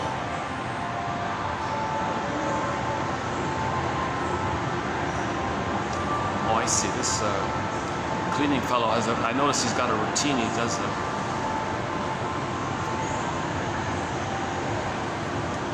Figured out this cleaning man's routine. Okay, what's that? Let's go back here for a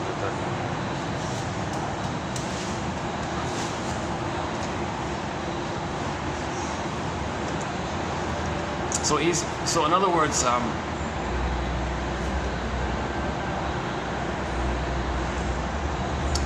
okay, the positive intention of this is that the unconscious is like a puppet master getting the person to reenact that scene on the record. What's the record? The cry for love, mother said no. Now, when we play the record in the present, okay, in other words, the present is the presenting past. The present's going to be the replay of that original thing symbolically again and again and again, looped around like that. So we're still in the past, living in the past, this relentless battle with the mother, this unfinished business with the mother. Things are frozen. We got to get out of it. We got to heal from that. We got to complete the script, be free from the script. The script is kind of painful like that. So this struggle like that, we want to get a better script. We want to get a better outcome. We want mother's love. So we're still in this kind of frustration like that, right? And no one can have their beat. No one can have their soul. Their soul is frozen like that. So they're in pain to have your soul frozen. So the instinct is, well, get mother's love. Just cry for love, because that brain doesn't know time. Oh, Jesus. Okay, he's gone.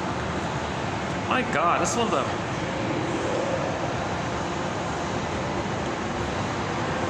You know, to boot, not only that one, but there's a real barrage of,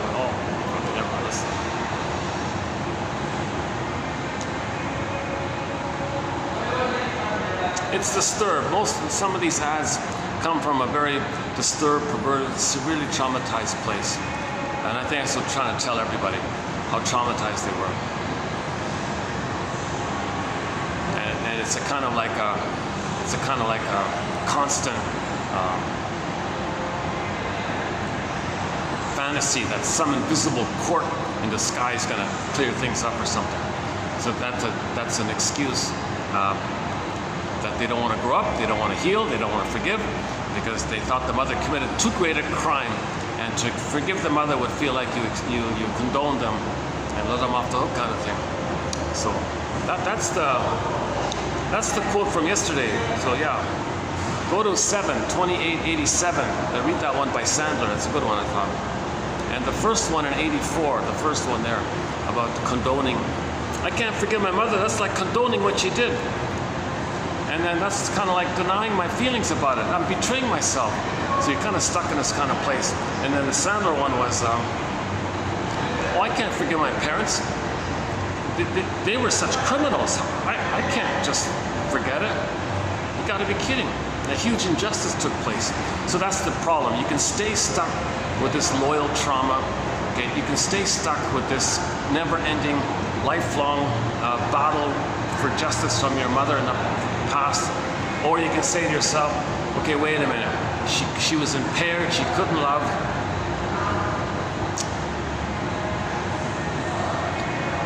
She was in pain, so she could only see her past. So I can stay like that. I can stay stuck with this unreal hope that things are going to clear up. Some magical jury's going to clear it all up. Or I can find some way to realize it's my life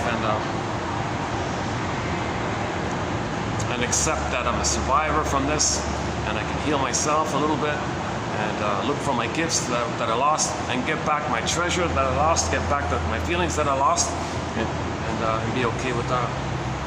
And not feel that by doing so, and feel that by doing so, you're gonna realize that it's as if you as a baby never had a mother if you do that, because you're not being loyal to her. When you're dysfunctional, you're loyal. So if you're gonna heal and be yourself, you're betraying the parents. Jeez, these ads are really kind of. Why can't they just put some neutral kind of ads? Like, why don't they just put some... Like, that one's okay, the nature one. You got like a sunset and some natural scenery. And that one's okay. You got like a perfume kind of thing or something.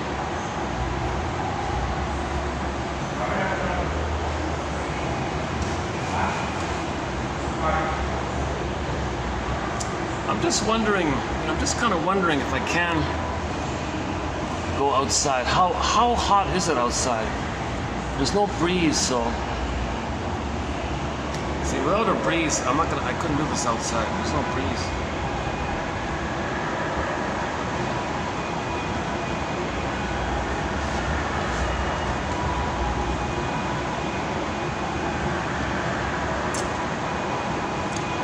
just gonna have to stay here and stick it through here. And I'll think about it next time, what I'll do next time. Okay, so there are two ways to play that record. I mean, to reenact and stage, like do a staging melodrama, like a version, like a play, like a theater play of that actual experience. There's two ways to do it. If the trauma for the baby was very severe and he froze up his soul prior to the age of 18 months of age, okay, then when he plays the record, okay, what he does is, since when there's such pain before 18 months, what happens is he identifies with the aggressor. Okay, he's going to become the shaming mother, thinking it's better to be the shaming mother than to feel shamed by my mother. I'll be the shaming mother who shames myself. That'll give me a little bit of a pride, because I'm the active doer one. I'm not the victim one. I'm the doer one. But it's perverse like that. But at least if I do that, I can feel that I'm able to take refuge in the time of the uterus when I was a little king like that. So being in the trauma bond with the mother, okay, I take refuge in the uterus time, and I'm the aggressor who caused me to do that, so I'm stuck in the infantile place. So there's a blissful oneness like this called Schadenfreude. It's perverse joy, it's perverse pleasure. It's called Schadenfreude. It's a kind of an illness like this, psychological illness like this. To get Schadenfreude is definitely a psychological illness, for sure, emotional illness. So he's gonna be the mother who shames himself. But if he's gonna be the active one, the trick is he'll find a proxy to play himself, to distract him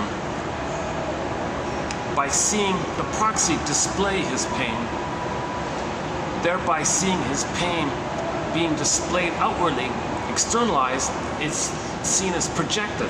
Then it makes him unaware that it's within.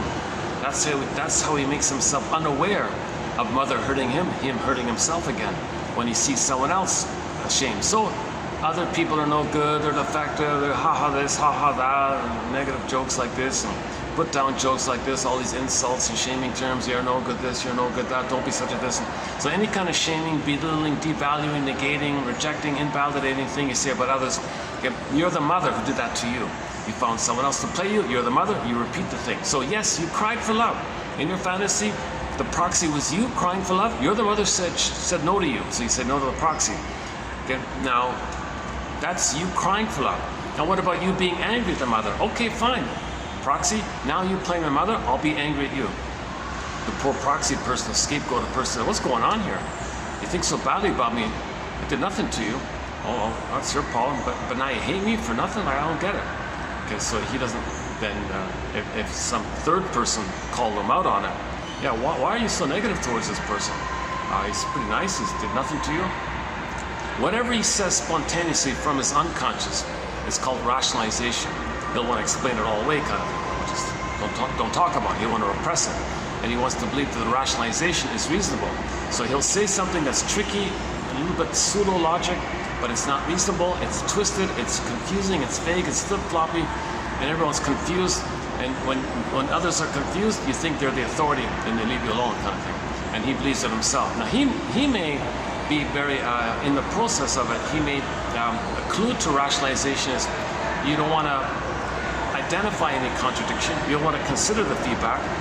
You don't want to take in new data or something. You don't want to question the lie. You want to believe the lie, because that's confessing to a lesser crime, to believe the lie, to make you unaware of the deeper issue that your mother hurt you and you're the hurting mother, and it's kind of all disgusting. It's all too painful, too icky, too painful like this. It's too hard to face and clean up this kind of thing. So you mask it over, you blanket it over, camouflage it over with the rationalization. Rationalization is when you say something that is not rational, but it gives the appearance of being rational to fool yourself and to fool others. We just completed 6 videos on rationalization, a very important topic recently covered. So go to 2875 to 80, 6 videos. I think you'll get a good feel of this jargon called rationalization. it doesn't mean you're being rational. It's quite the opposite. You're being irrational. You're being immoral even. You're being cruel or something. But you want to give the appearance of the opposite. That's what I mean. White is black and up is down.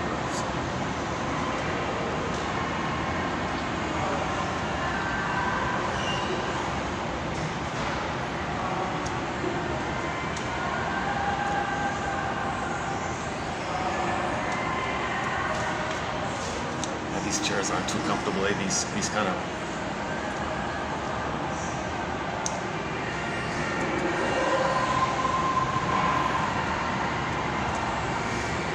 But it's better than nothing, yeah.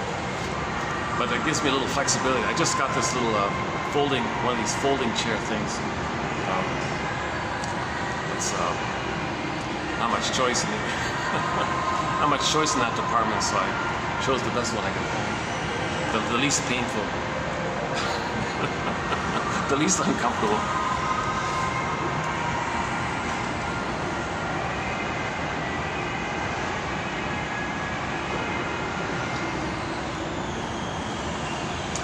I have a big clunker, like a good one. It's like a heavy clunker. I tried it, it's just too hard to carry all the time.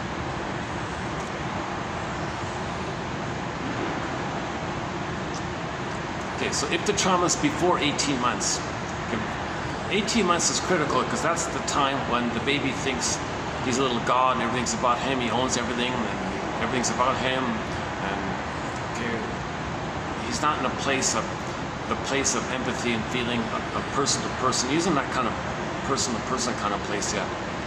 So he just is a little delusional kind of thing. The world's my oyster, he owns everything, everything's for him, everything serves him, everything's about him. No apology, no regret. He's always entitled. He's always entitled. He's angry. Well, I'm entitled. He's always in a permanent state of entitlement. Why? Because he's a little king, little god. That's the prototype he's going by. In the uterus, everything served him. He had what's called unconditional hallucinatory omnipotence. Things automatically fed him. But no, the mother did all that. But he did it himself, self-sufficient, or the universe. He's entitled like that. He's kind of coming from that kind of place. This delusion of infantile megalomania mainly, or i.e. narcissism, mainly dissipates at 18 months. But if the trauma is before 18 months, they're stuck at that place. They're still there. They always feel entitled. It's all about them. Sound familiar, right? And so on. And remember, that's the feelings are frozen. So you're going back to the limbic system, and the limbic system only cares about survival and reproduction. So now the sexuality is all this pornography, just sex. There's no feeling and all that. So you're thinking just in terms of reproduction. The Jungle Love, play the song Jungle Love. You're just thinking like that. There's no feeling in man like tenderness or something like that. So again, that part of the brain only cares about the instinct of survival and reproduction. So the trauma's like that. So if there's all this sex without love, that's coming from the survival kind of thing. Well, I got to reproduce, man. Just they're thinking like that. Plus, it perpetuates not feeling. It's a defense against feeling. If you do that, you're perpetuating don't feel, don't have tenderness, don't trust, don't be vulnerable, like don't connect or something. So so if you don't want to have connection and vulnerability, you engage in that primitive side, the jungle side. Play the song Jungle Love. It's a good song. I like the song. Don't get me wrong. I like the song by Steve Miller. I saw one comedian on a clip praise this song and talk glowingly about this song, not telling you the obvious. So the song's about a girl who goes to some kind of, it's about the one night affair thing. A girl goes to some house party or something, picks up some fellow, takes him home, jungle love, all exciting. Okay, and then the next morning, the guy gave her a gift by leaving her a crate of papaya at her door. Little gift like that. Isn't this fun? Jungle love, jungle love. So she's not connecting like that.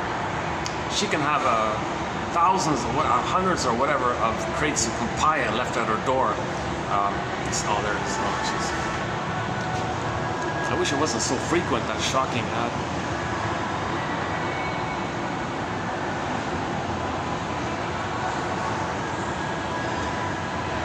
It's a nice space. I gotta If it weren't for these annoying ads, this would be a fun little spot, right? Oh my God. This would be a real fun little spot. I got a lot of visuals, right? I got the SkyTrain, all the people, the construction people. You got the park, of course. There's even the little pond over there. Yeah. Maybe some birds. The ads are wrecking it. These goddamn ads are.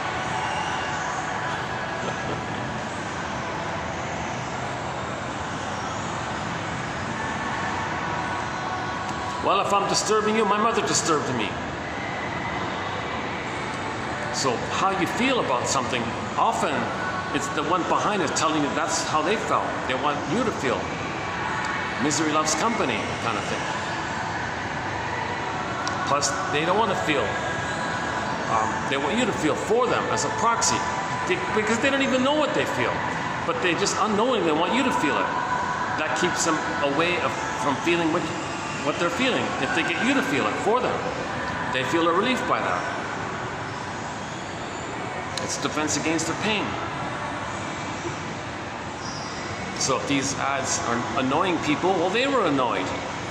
They don't remember it, they don't know it, they just want to annoy you. Then they feel relief, because the victims are the proxy who feels the feeling of annoyance that they don't know that they feel. And then they don't have to feel it if they think you're feeling it on their behalf, on their behest. That's the evocation of a proxy phenomenon. Find someone else to feel for you, play a role for you, do something for you, etc.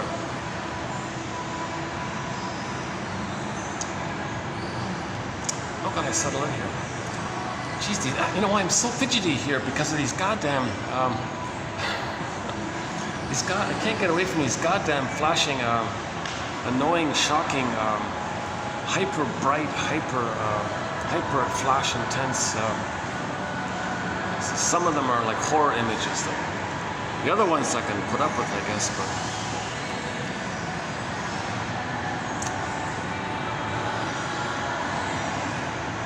Okay, so when the person plays the record, that 45, right?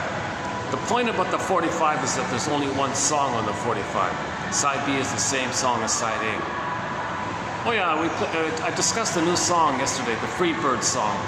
Yeah, I just even watched it this morning as well, about the Peter Pan syndrome. Yeah, so he said, would you still remember me? Would you still remember me if I have to go? I have to go, you see. I'm a free bird. I can't stay. That's who I am. That's a rationalization. Okay? Peter Pan syndrome. I gotta fly. I gotta free. I gotta escape. Now, part of my excitement is if I leave you, okay, if I disappoint you, well, my mother disappointed me. So I got a little pleasure like that, and I gotta fly and do it again. I gotta fly and do it again. I'm a free bird like this. So that's the Peter Pan syndrome, the Don Juan syndrome, and all that. That's not the total story, but that's a part of it. And then plus the rationalization, maybe it's not you, it's me. So if you don't want to grow up, if you want to stay Peter Pan, just say, like in that song, and this bird will never change. Right?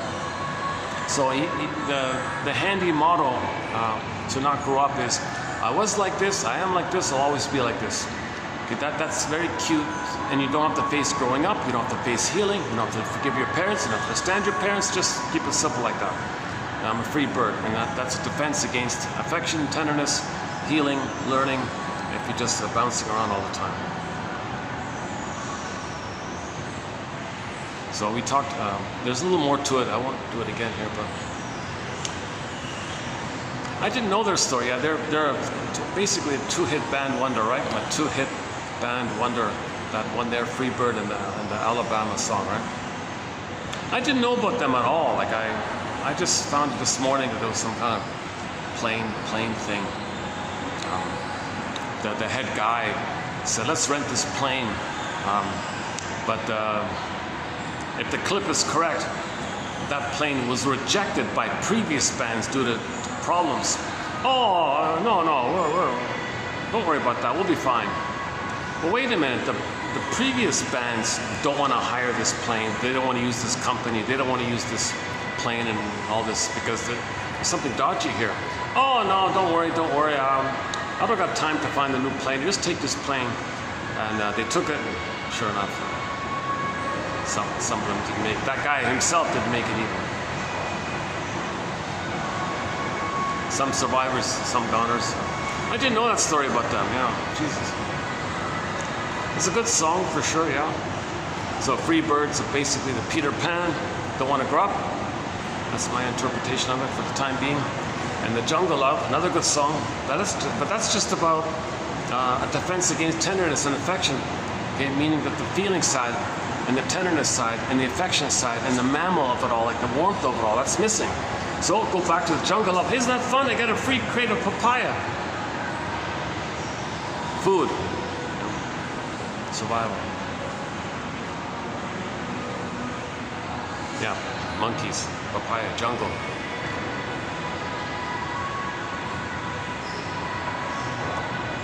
So let's go back to the record. So side B is the same song as side A, or there are no grooves on side B. Just one song, The Cry for Love. New situation, okay? New interaction, new place, new job, new this, new that, whatever. New important interaction, new friendship maybe, or new person you're getting to know, or new endeavor, or whatever's kind of new basically. That's kind of important. You're gonna play that record. Now the stingers, okay, i.e. When there's trauma prior to 18 months, there are a variety of personality patterns that come about from that phase prior to 18 months. The various narcissistic patterns, okay, like the Peter Pan, the Don Juan, the Peer Gynt, the Womanizer, and Don Quixote, and all these kind of characters. Okay, the familiar exhibitionistic narcissistic one that we all know about. Okay, the voyeur one, the turtle one, the clinging vine one, etc. The bully one, of course, Iago one, of course, and a few others, lower functioning BPD. So we got a variety of personality patterns, just as a convenience. One self-help authors, they would call them the stingers. The stingers because they shame others the way they were shamed. So that's why they're called the stingers like that. Okay, so in the new situation, when a person with a stinger personality pattern, okay, or stinger mind arrangement, i.e. identification with the aggressor, find proxies to play you, which you're going to shame. And then see the proxy as your mother, who you're going to hate. That's stingers. And with the stingers, it's mainly greed, envy, spite, vindictiveness, schadenfreude, jungle slogans. Now, since they don't mourn, okay, if there is a loss, it is a loss to not have somebody around to shame or hate or whatever, or laugh at or something. That's a kind of, well, didn't need them anyways. Sour grapes. Denial, contempt, didn't need them anyways. They won't admit a loss. So they inflate their narcissistic status, didn't need them anyways. I'm self-sufficient, didn't need them anyways. They weren't important, you devalue them because you felt devalued by the mother. So you devalue them, they weren't important. And you don't admit the attachment. You can't attach. You don't have the feeling, human attachment. Jungle. So their slogans of life, their rationalizations for life, are all the jungle slogans. My greed or your greed. So when the baby's traumatized, he creates an imago of his own rage and oral greed, makes a monster like a cyclops, the boar queen. So the which one imi, okay, even an alien or a sea monster. There's an image in there that reflects his rage, okay, and his needs to take in like that. He creates an image by the interaction with the frustrating mother. And he thinks that's his mother now, that image, he's dealing with that image. So he thinks, well, I better kind of join that and make that deal, make the deal, be that power, take that power like that, and live forever because there's no time there. And the slogan is, well, if I'm not going to be greedy, that image is going to gobble me up. It's my greed or your greed. So the jungle stuff, I eat or be. They're coming from the survival brain. And all the slogans, don't apologize. Well, why should I apologize for anything? I'm entitled. Okay, they're coming from the place that when the mother hurt them in the nursing time, they're fighting with this monster. So let's say the 2-day-old baby bites his mother's nipple and she's in pain, and somebody said to them, hey baby, come on, that wasn't nice, your mother's in pain, you shouldn't bite your mother's nipple like that, you gotta be kidding. He's fighting with a sea monster, he's fighting with a monster. He's not in a place to, he's just surviving. He can't feel and have empathy like that. He didn't reach that place yet. Okay, you're coming from that kind of memory. So they won't apologize like that and feel entitled like that.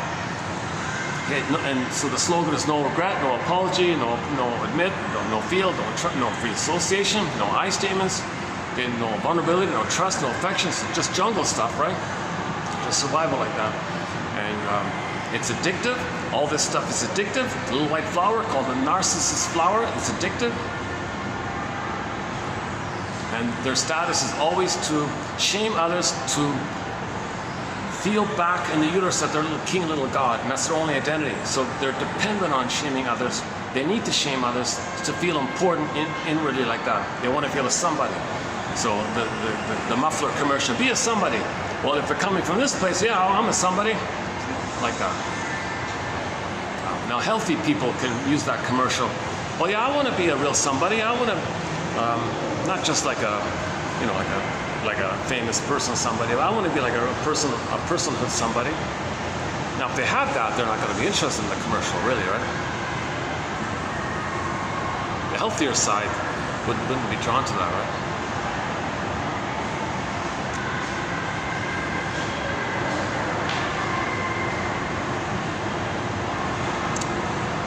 Oh, this place is spick and span. Yeah, these guys are constantly cleaning and wiping.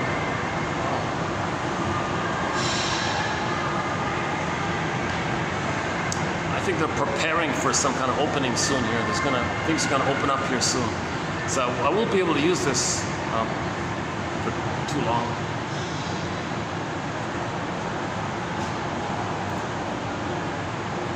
Oh, maybe when this is finished, they won't even be able to see beyond. There might be a block here with the building. Oh, you can see the basement there. Oh, look at that.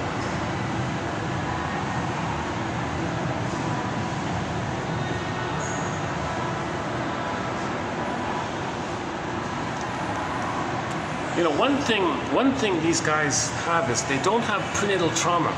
People with prenatal trauma probably couldn't work outdoors in the heat like this.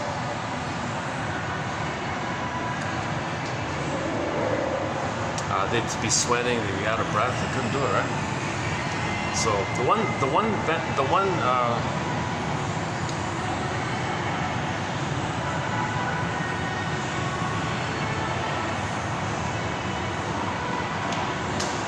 Like people who are good at sports and music and ambidextrous and can run marathons, Janov thinks that's at least, it means they were not traumatized in the uterus.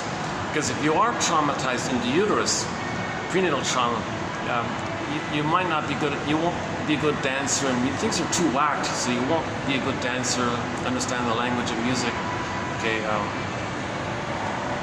like people who are like in baseball, switch hitters, or they can play tennis with both sides or something.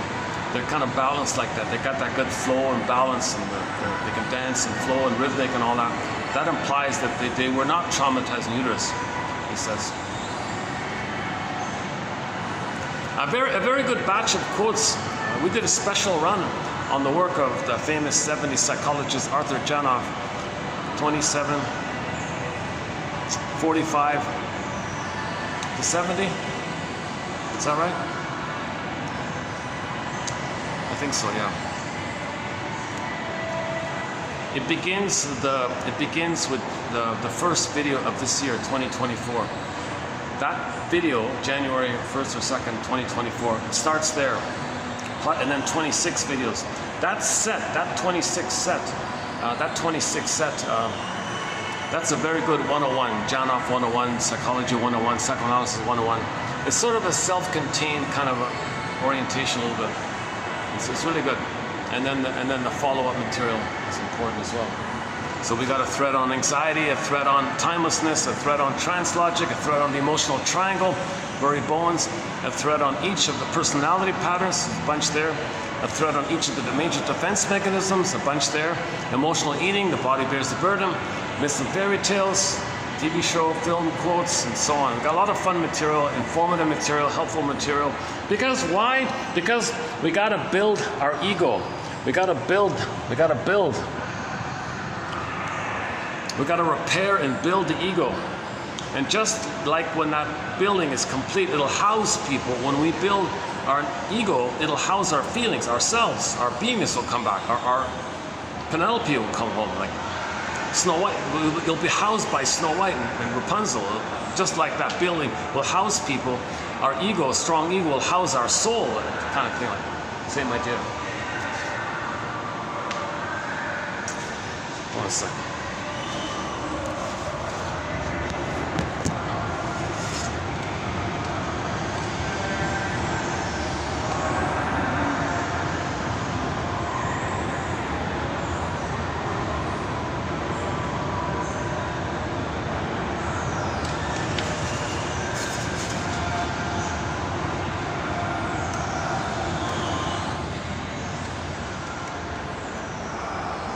Okay, so let's go back to the record, the 45 record, new situation. You're going to create a version of the trauma with the mother. So the stingers don't play themselves. They play the role of the shaming mother who shames themselves. So they got to find a proxy, the other person. They want to see them as their human, as their soul, which they're going to damage, belittle, and hate, and disregard, and they don't want to see it.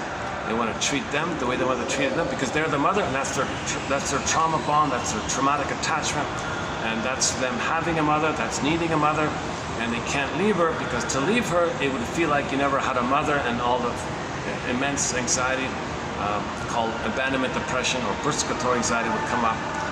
Now, no baby can feel that, but when you're older and you get a nest, you maybe can be conscious and you know what's going on. You can kind of feel and accept it and allow your body make adjustments like that. Sometimes there's a quivering or a shaking or something, or it's just little micro improvements, like Rapunzel. Every time you pull a radish, you're slowly reintegrating aspects of yourself back into yourself. So she ate the Rapunzel, went over to the witch's garden, over the fence, pulled up the radish, make the unconscious conscious, reintegrate, re-accept, reclaim, re-own, repossess. Okay, rehab what was yours, but you lost originally because you put it in the unconscious. That's the witch's garden. So you hop over the fence to the witch's garden, have a lantern, identify what's yours, but deep in the soil, it's kind of like repressed, pushed down. You got to pull it up and reclaim it. Let's make the unconscious conscious. It's like a continuous process, gentle awakenings, little awakenings, quiet awakenings. It's a kind of a continuous process of making the unconscious conscious. That's like a journey like that. It's a continuous, lifelong kind of thing. Melanie Klein says nobody ever fully gets their full embodiment, their full, like no one ever fully gets it. But nevertheless, you want to be on the right path of healing. Like you want to stay on that path of healing. Because if you don't stay on the path of healing, you're going to be in the path of dysfunction and things.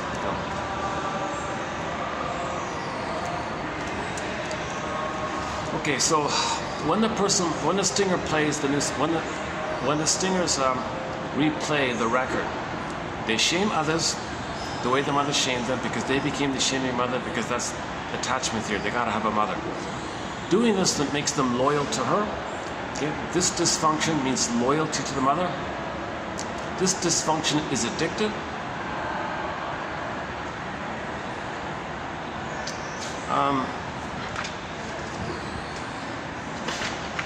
Yesterday,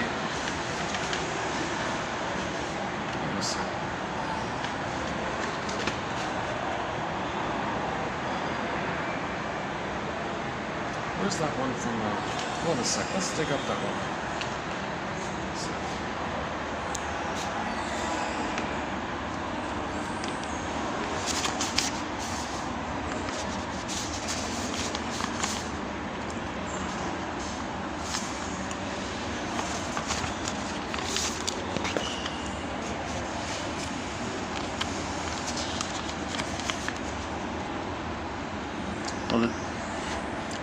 Okay, so the client's dysfunction, whatever it is, okay, like the stinger personality pattern, the narcissistic pattern, the bully pattern, the ego pattern, emotional eating, whatever dysfunction there is, okay, the client's dysfunction is part of the secret bond of suffering that links them to the mother.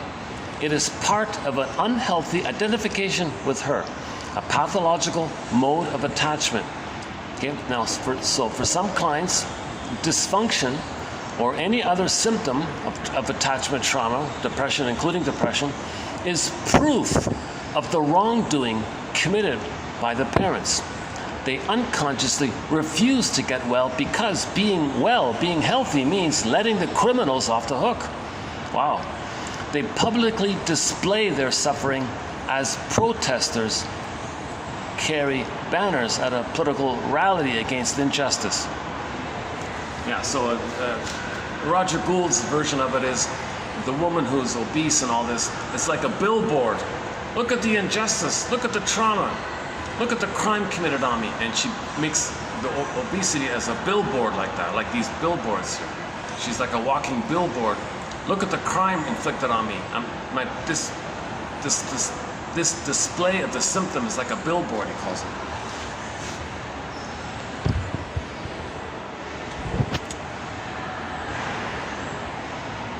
Clients may stubbornly cling to their billboards, their symptoms, and resist getting well. Yeah, I was thinking about the billboard. Like, what's my billboard? Like, I'm a little bit slouched. That's my billboard, right? I'm sweat easily. That's my billboard. I lost my hair. That's my billboard. My stuttering when I speak a little bit.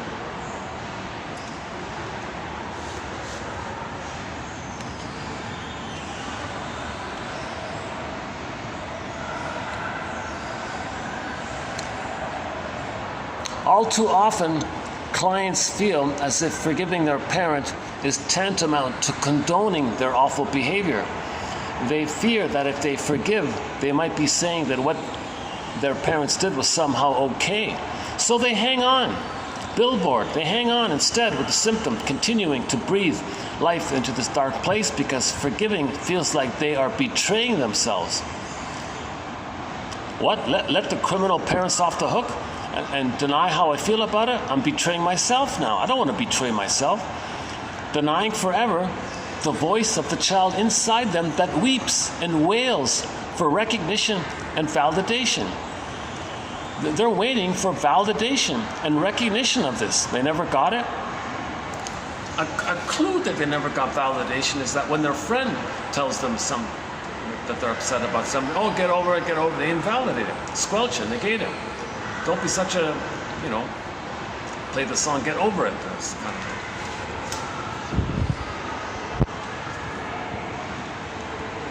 of There's an actual song called Get Over It by the band called the Eagles. So that the writer of that song, whoever it was, is saying, well, that's what my mother said to me. I was a baby crying, my mother said that to me, so I'm going to say that to you. That's an invalidating environment, and the person is going to stay sick, waiting for validation.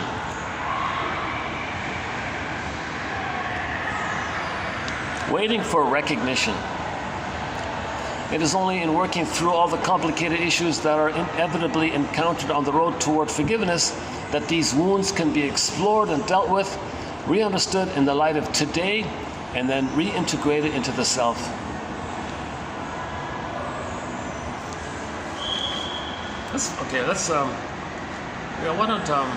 Let me leave it there for the timing about the record. When the clingers, so there's a whole body of material about the stingers, the trans logic, the survival slogans, the jungle slogans, hating vulnerability, hating sensitivity, hating anything in the area of the quote-unquote human side of being human. Trust, vulnerability, they hate that stuff because they had it, but mother hated it in them. Envy is very pronounced. If they see the quote-unquote human side of being human in others, they gotta hate it because they identified with the envy breast. So to have an attachment, to have a mother, the condition is they gotta hate goodness. So somebody displaying the quote-unquote human side of being human, they gotta hate that. So envy is very, very active in the sting of personality patterns. Okay, there's a whole bunch of songs in there, a whole bunch of jungle slogans, survival slogans in there. The BPD amalgam about how they use duplicity and rationalizations to stay in that addictive place. They don't want to resume human development. They're addicted to playing infantile God, and that's who they are. I was like that. That's the way I am now. So I'll always be. handy slogan, rationalization, to not heal, to not grow up, to not face this, to not be a detective, to understand why the mother didn't love them as a baby. Aren't they curious? Shouldn't everybody be curious why their mother didn't love them? Oh my God, there's a huge question here, a huge desire to find out why didn't anyone's mother love them. Like, what's going on there? Like, whoa, we got to be a detective here. So find out your mother's story. Get your mother's story. Find out why she didn't love the baby, why she betrayed the baby. Identify all the pain that she's in, all the trauma that she has, and kind of see her as a human being like that. Because you need to do that if you're going to heal.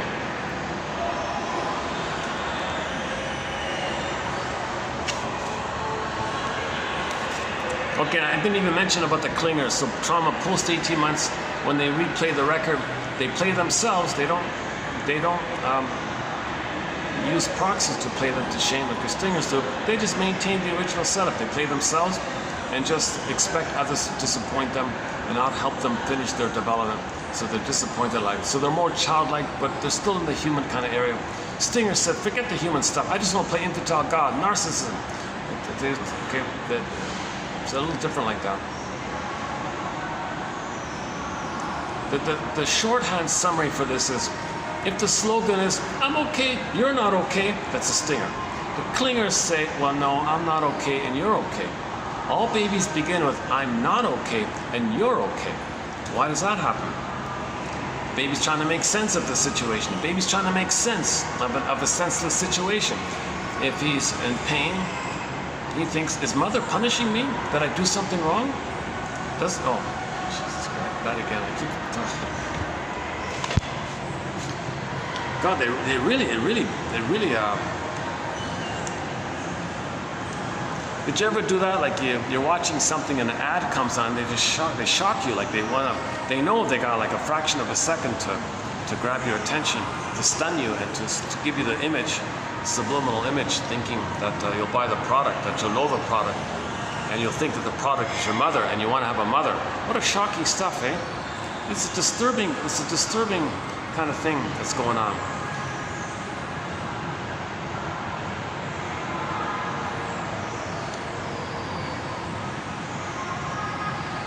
Somebody said advertising is a multi-billion-dollar endeavor, like all that money going on, wasted. You could use that for healing. Give everybody a copy of 1001 Windmills of the Mind. Everybody at midlife.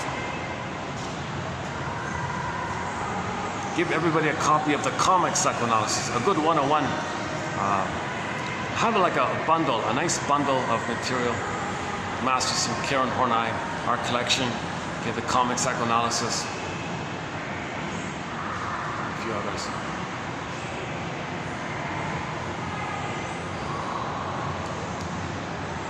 Okay, and also, so when the baby's born and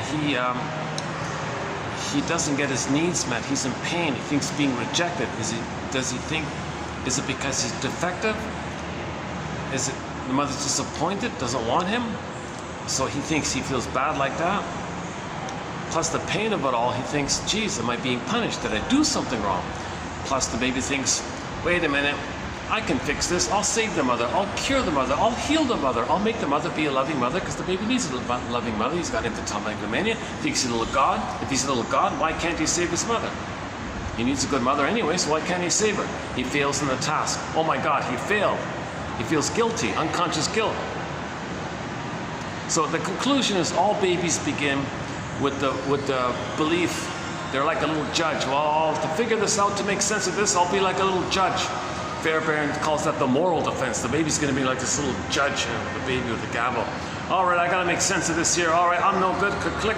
And mother must be seen as good for me to survive, so click, mother's good. He just trying to make sense like that. He's not born guilty. He's not born bad or some stuff like that. He's born to be loved, to be himself. But when he's hurt, he tries to make sense of it. So he makes that existential conclusion about himself in an effort to make some kind of sense of being born with a mother who's so impaired.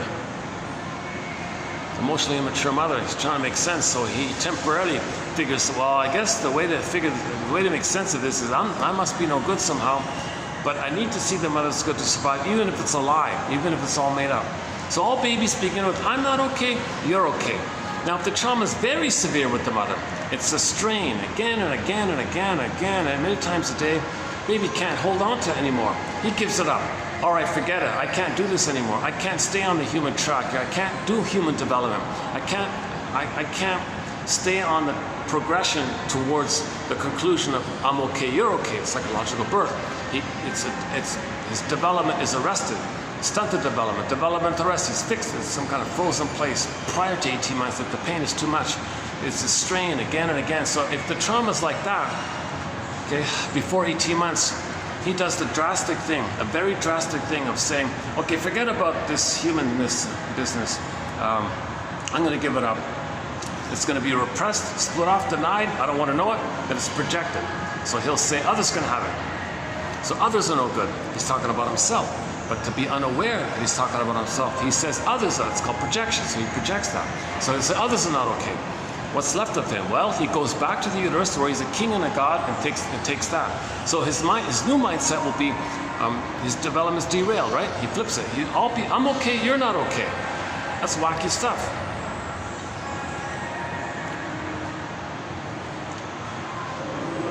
Okay, so the stingers end up with, I'm okay, you're not okay. That's a greater sign of severe trauma. I'm okay, you're not okay. Because the you're not okay is himself, who he rejects, because the mother rejected him, he's the rejecting mother. If the baby can get past that 18-month point, if the mother can be quote-unquote good enough, or the baby doesn't make that crossover deal like that, and sacrifice himself and imitates the mother, because the mother is so desperate to be seen. The mother was so desperate to turn the baby into a mother for her. If the baby can get his needs met good enough and post 18 months, but he didn't finish the process, he's stuck between 18 months and 36 months. So he maintains the original setup. He's still on the developmental track of I'm not okay, you're okay. So those are the clingers and the pleasers. I'm not good, no, you're good. Okay, so they have that kind of mindset. So they feel they self-sabotage their happiness. They want to please others, so they very much, they give a lot to others and take crumbs for themselves kind of thing, because they feel they're not okay, and everyone else is the good parent who's supposed to love them, to help them to develop them, to help them to be successful like that. They don't hurt others. They just keep like a little child trying to save others. So the clingers and the pleasers want to save others. They often go into the helping professions, wanting to save the mother. They want to save everybody. Everybody's the mother. They want to save the mother. So they call them the clingers and the pleasers and the caretakers and that stuff. Histrionics can be in there. So when they play the record, they just recreate that. They just play themselves, expect others to help them in their development. It's a disappointment, but that's for them to know that they were disappointed. So if they always find themselves recreating situations, orchestrating situations, making situations for them that replace that disappointment, that's for them to know that they were disappointed in that kind of place.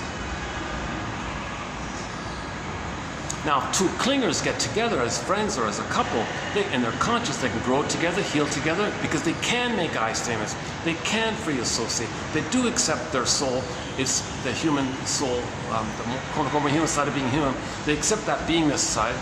It's wounded, it's damaged, but they accept it. They didn't reject it by shaming others all the time, meaning seeing it in others and then rejecting what they see in others, meaning themselves. So they accept their wounded soul. They accept that they're childlike a little bit. And two clingers, if they're conscious, because they can make I statements, because they can free associate, because they can admit their feeling, because they are willing to heal, like they're willing to. They didn't cross over to this perverse state. Life's just about envy. Life's just about showing up the mother and the schadenfreude of being that mother and forgetting about themselves.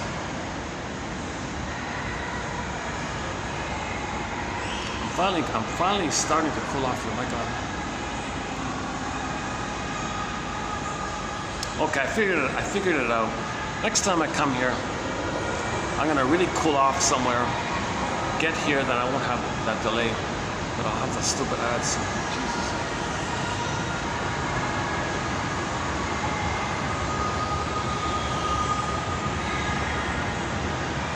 Like that demanding insistence, that shocking ad.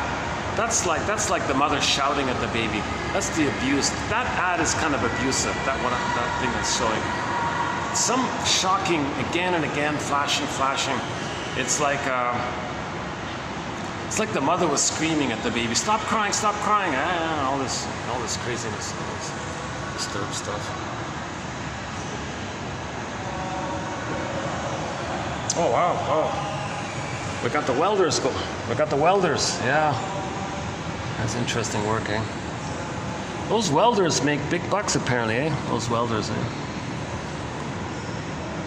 Sparks flying.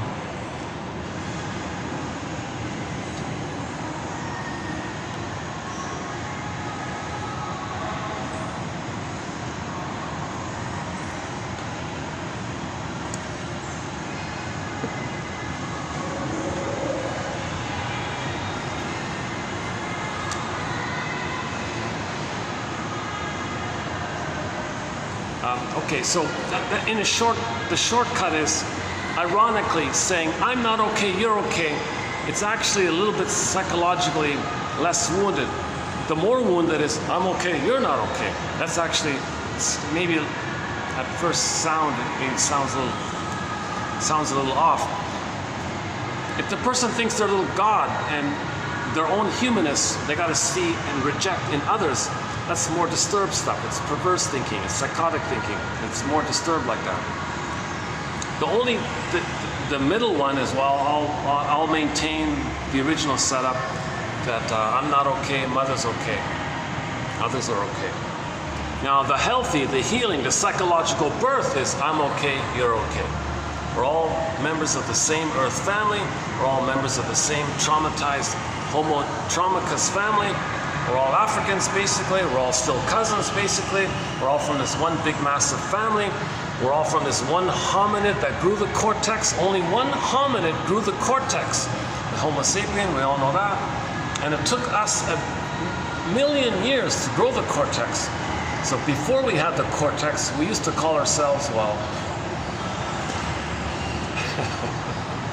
no language. Well, at that time, we didn't have language, so. Well, now we refer to ourselves back then as Homo bodoensis. And it took us as Homo bodoensis 1,000,000 years almost, they said, to grow the cortex. Then we called ourselves Homo sapiens at some point.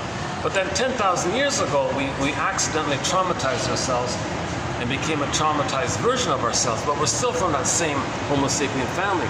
So we went from Homo sapien sapien, they say, to Homo sapien traumicus, or I'm just calling it Homo traumicus for short.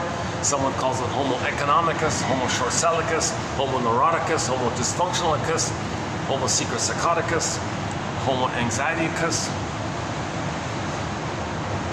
Homo trauma survivoricus, I don't know.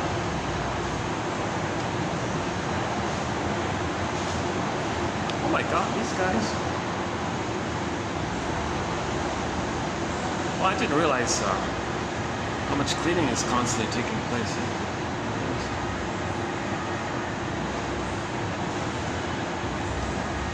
I see with these escalators, you know, people put their hands on the railing, right? So every minute, literally they've got guys just going up the escalator, just cleaning the handrail on the escalators, pretty much constantly.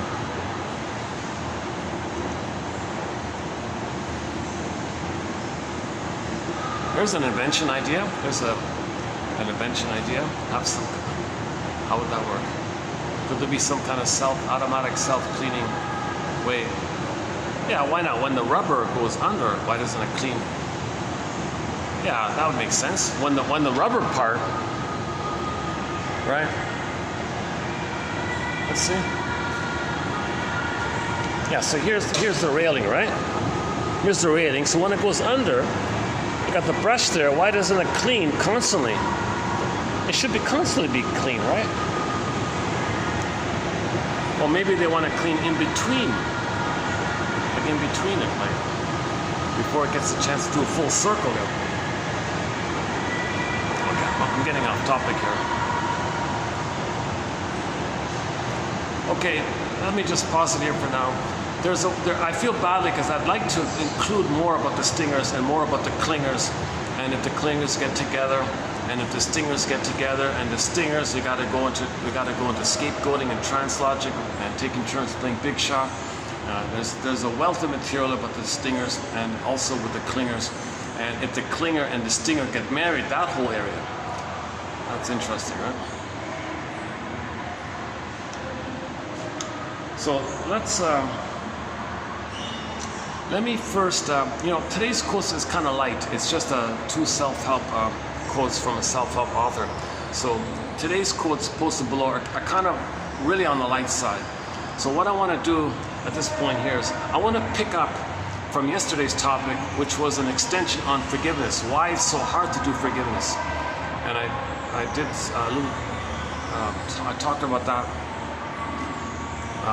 I want to sort of continue that discussion here now. So let's do that.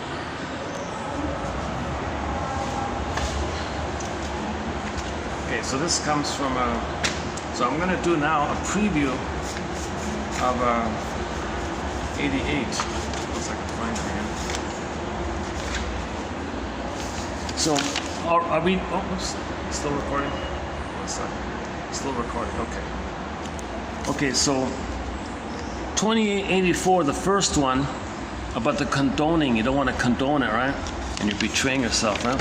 And then the second part was in 87, about your parents are criminals. You don't want to let them off the hook.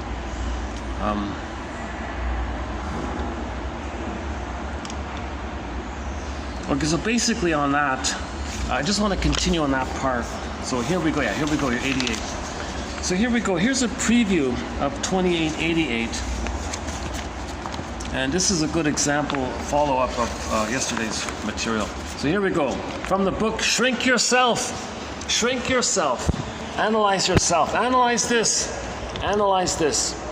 Okay, now keep the context here is about emotional eating, so I'm not trying to pick on the overeater, but this example does talk about the overeater. Why does he overeat? Okay, so remember the symptom. So, okay, again, the symptom is, so again, the client's obesity, let's say, or whatever it's properly called, I'm not sure. The client's extra pounds, or the client's,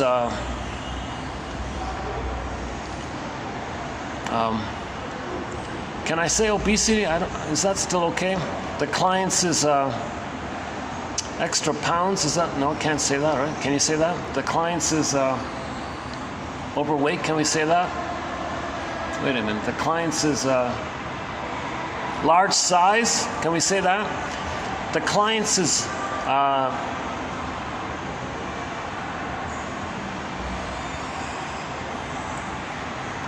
well, I'm sorry, I don't know the proper term here at the moment, but the client, what does Gould say? Hold on a second.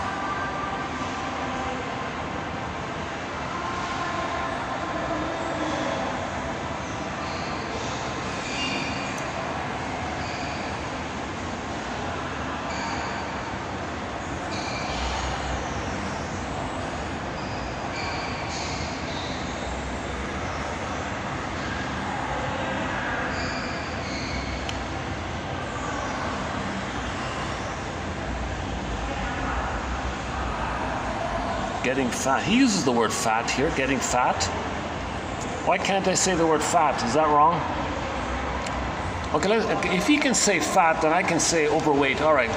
So the client being overweight, okay, let's say, is part of the secret bond that links them to the mother. It is part of unhealthy identification with the mother. Okay, so they don't want to lose weight.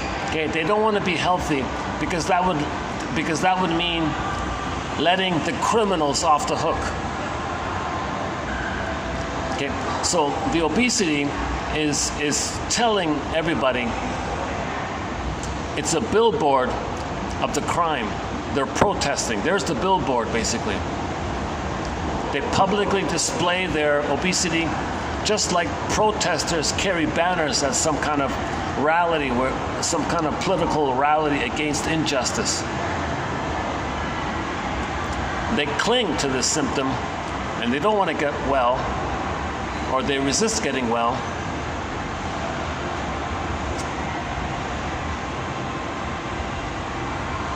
Because of the pain associated with how you feel by the betrayal. Okay? So it's sometimes called a betrayal trauma. Mother failed me, a lot of pain like that. We got to get to that pain to forgive finally. Okay, so here's Mr. Gould's quote. Some people who didn't get the love they wanted during childhood are still having a temper tantrum about it well into adulthood. Quote, one client said, I stay overweight, you see, as a way to let my mother know that she failed me when I was a child by not teaching me good eating habits and boosting my self-esteem.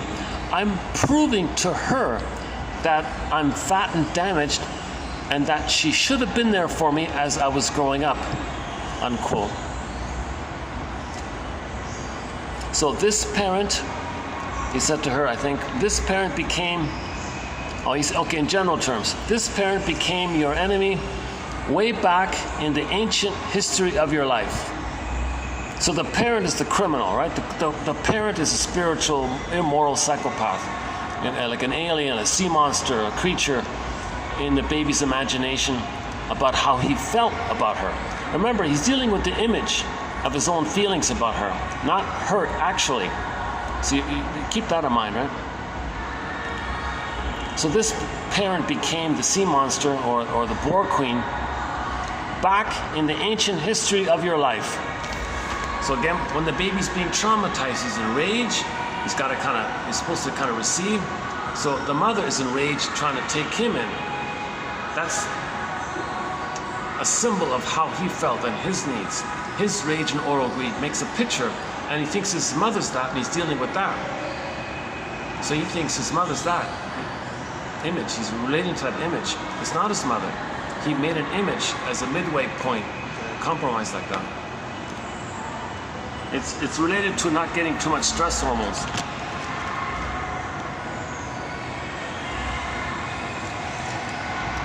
Okay, your mother was supposed to love and protect you, to encourage you and understand you. Instead, something else happened, and you haven't forgotten it.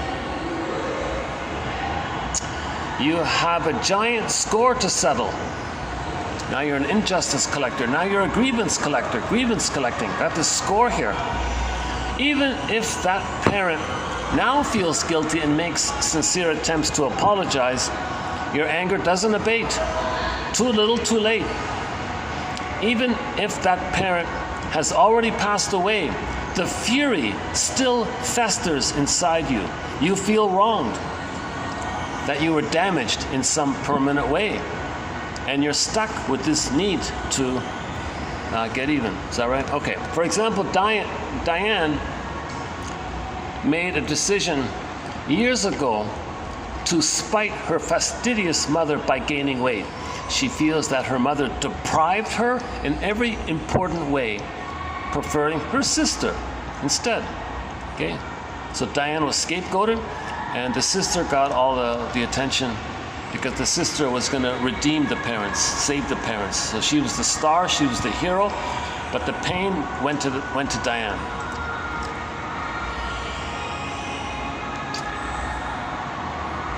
Diane circumvented her mother's control by getting fat. Okay, so Roger Gould has this whole list of reasons, of the psychological reasons underpinning obesity. Well, it's a protective barrier. If you're fat, you can't hurt me. I got this buffer there, like a wall there, so you can't hurt me anymore. I got this barrier like this. Plus, with this barrier, I'm controlling the situation or something.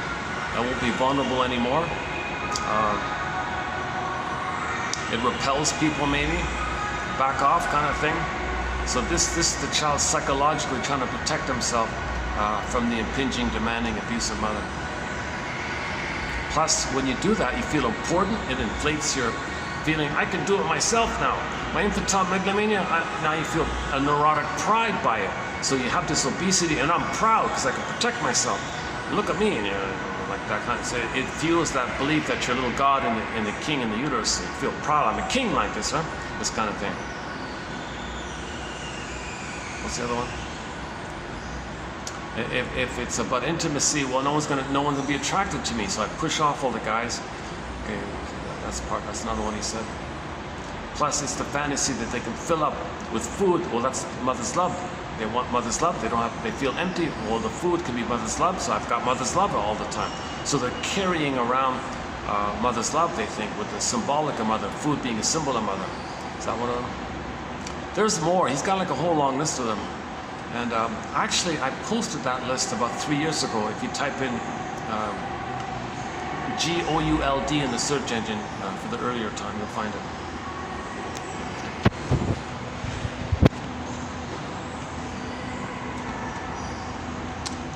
Diane circumvented her mother's control by getting fat, and she remains fat in defiance, protest, kind of like a protest. Yeah, okay. So she feels important and powerful in protest, in control, like that. It might be important for Diane to disavow her mother's treatment of her, but there's a big difference between standing against mistreatment and shutting the door to relationship if the other person can't act with decency, versus staying in a rage because of that mistreatment. So now she's got a choice to make. Yeah, she can stay in this constant, timeless fury at her mother.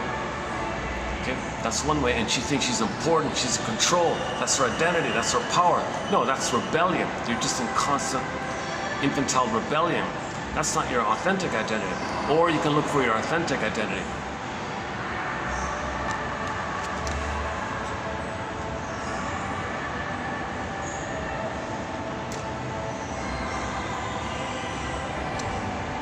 So there's a big difference between, recognizing that you never got your mother's love, you're never going to get it, you survived it, she was incapable, and you're a survivor, and then moving towards your authentic identity, versus maintaining the rage. But the rage isn't your autonomy. Your rage isn't your identity. Your rage isn't your authentic identity. It's a fake stuff. It's neurotic pride. It's a pseudo-identity. It's a pseudo-pride. So Diane certainly can't, for example, Diane certainly can't get back at her dead mother by staying fat herself. So if she's rebelling against the mother by staying fat, back off, mother, here's my weight, back off. But what if the mother's already passed away? She still stays fat to fight with the mother in the mind.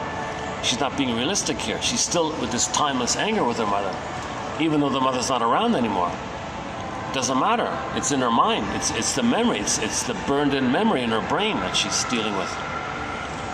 The rage that she harbors keeps happiness always at bay for her. Unlike Diane, not everyone who stays overweight to get revenge has issues with her family. Sometimes people want to get back at someone in their life now. For example, I have a client who wants her husband to stop smoking. She puts on 40 pounds to punish him. You'll never win the battle by using your body for revenge.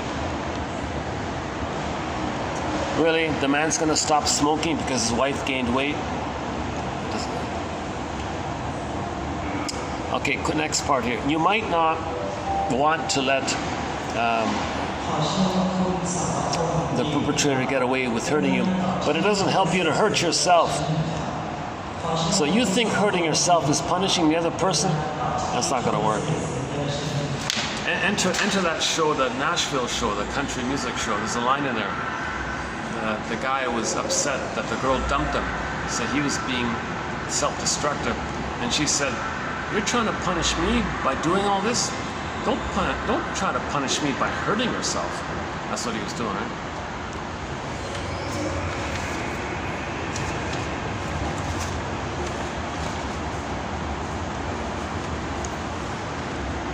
Where are we here?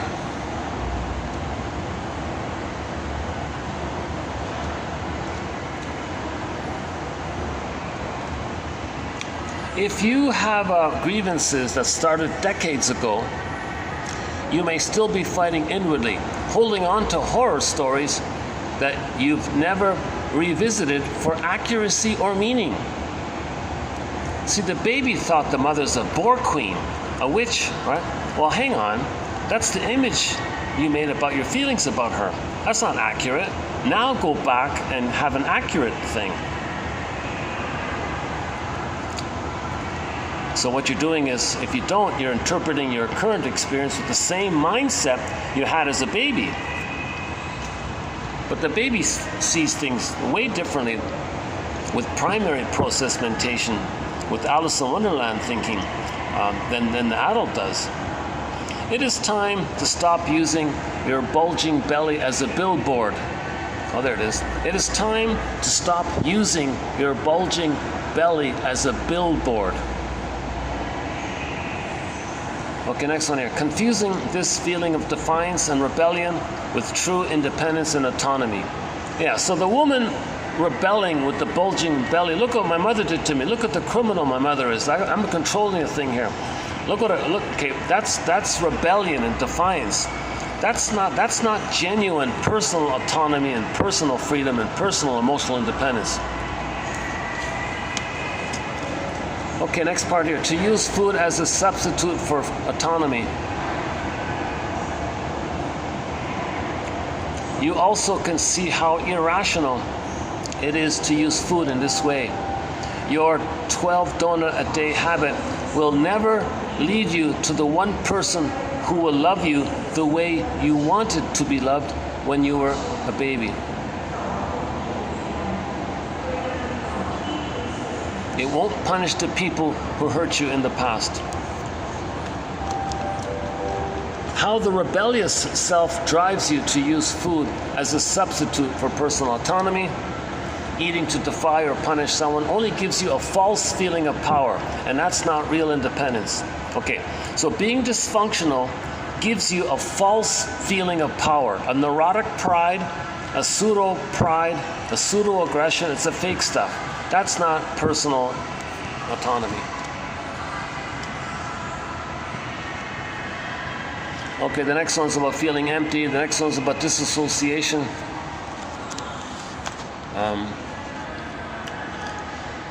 Okay, I'll save the rest of it when we get to 88. Okay, so I thought this quote by Gould is an example of what we talked about before. This rebellion against the mother, this injustice, this permanent memory like that. It's hard to break free from that because you're operating now the way you thought as a baby about that. But no, you're not a baby now. Now you can revisit it with adult vision, with adult understanding that the mother was impaired. The mother would have if she could have. See her as a person, not as a monster in your mind. And you're fighting with this monster. And you got to face this issue that when you do heal, you're going to feel what any baby would feel if you had no mother. Because in effect, you're facing this issue, that the truth that you had no loving mother. You did not have a loving mother. So to be yourself, that feeling's going to come up. The recognition that you did not have a loving mother. So you need a nest. A nest. You need a nest. You need a nest to contain yourself. To hold yourself. Inside out truth, the group hug. A lasso of truth to bring it up. A night vision to see what's going on. Okay, let me just zip through today's one. 83 here. Okay, this one by Miss Dayton, it's a self-help book about forgiveness. It's a lighter one, so let's just, it's in two parts, one about the grief and one about forgiveness. Okay. When your trust and faith in a primary relationship has been shattered, okay, so Emily Dickinson, a great hope fell. You heard no noise. The wreckage was the shattering. Your trust was shattered.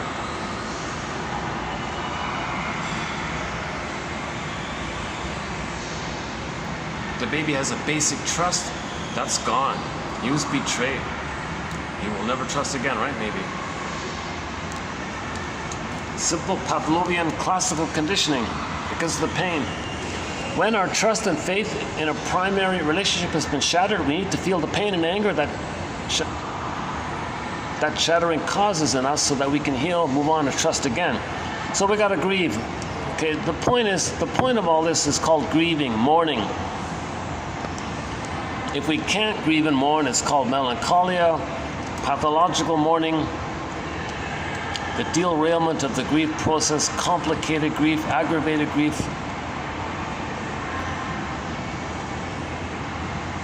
Denied grief, anger and sadness ask future relationships to carry those powerful emotions that remain unfelt. Yeah, so that's the baggage. In a new relationship, you're going to carry that baggage of all that unprocessed grief into the current relationship. It's going to affect the current relationship. Feelings from the past get displaced onto situations in the present. They get projected onto today's relationships, whether covertly or overtly, through their intensity, though their intensity may belong to yesterday.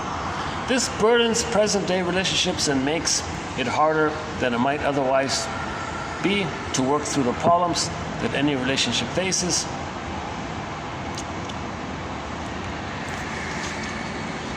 So it gets blurred up, right? A little annoyance in the present. You transfer all the pain and rage of the mother to the person in the present. You gotta blend it out. What's for the present, what's for the past? Most of the anger is for the past, but you think the person in the present causes what you're now feeling. No, the person in the present was the catalyst, or the trigger, or the symbol, or the reminder, simply the reminder of the past. So you gotta take it to the source like that. For example, if a slight in the present triggers old feelings of sadness and anger, those feelings can come up intensely. Yeah, so think about that, right? Somebody slights you a little bit or something. It brings up strong feelings. You think that little micro thing caused that? No, you're just feeling that rage and pain of the nursery time. Now you may say how rude that person is. No, how rude your mother was. They may have some benign, harmless reason for why they may be afraid themselves, so they're just protecting themselves or something. Or maybe they're it's micro, it's minimal, it's not an offense. But the strong feelings you have, okay, take that to the source, right? It's called triggering.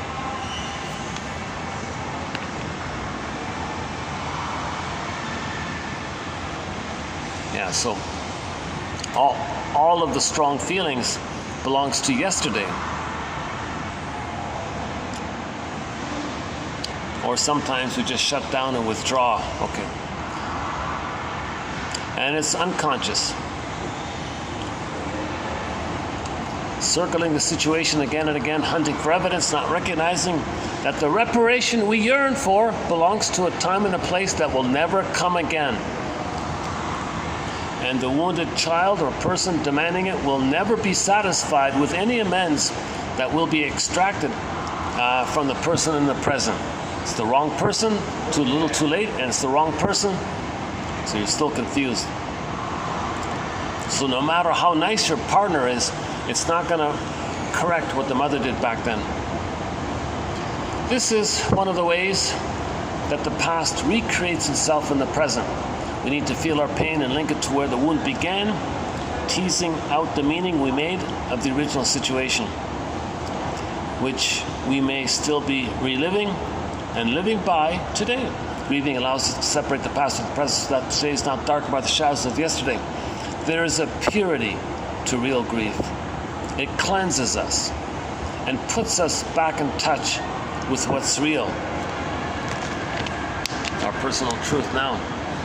It is one thing to consider forgiving someone else. What about all the stuff we're holding against ourselves? That's a false belief. Let's forgive ourselves for that temporary false belief we made. We were just trying to make sense of a senseless situation. Can we now forgive ourselves for this false belief that we thought we're no good and defective and flawed and guilty like that, and never good enough, we're never good enough, or something? Can we forgive ourselves for that false belief that we burned in? with our conscious adult mind now, can we update this belief? No, we're way more than that. We're way more than that false belief that we made.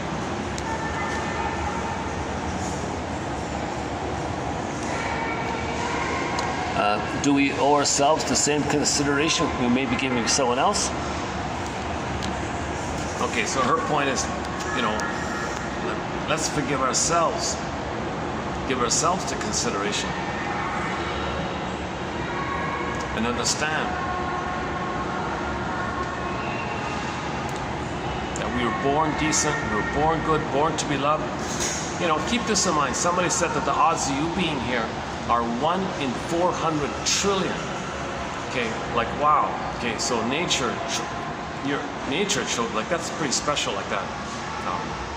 So we're all chosen by nature like that. There's a kind of a beauty like that. Nature's greatest miracle, everyone's unique, and you're born to be loved for that, but you weren't loved, so you're not aware of it because of that.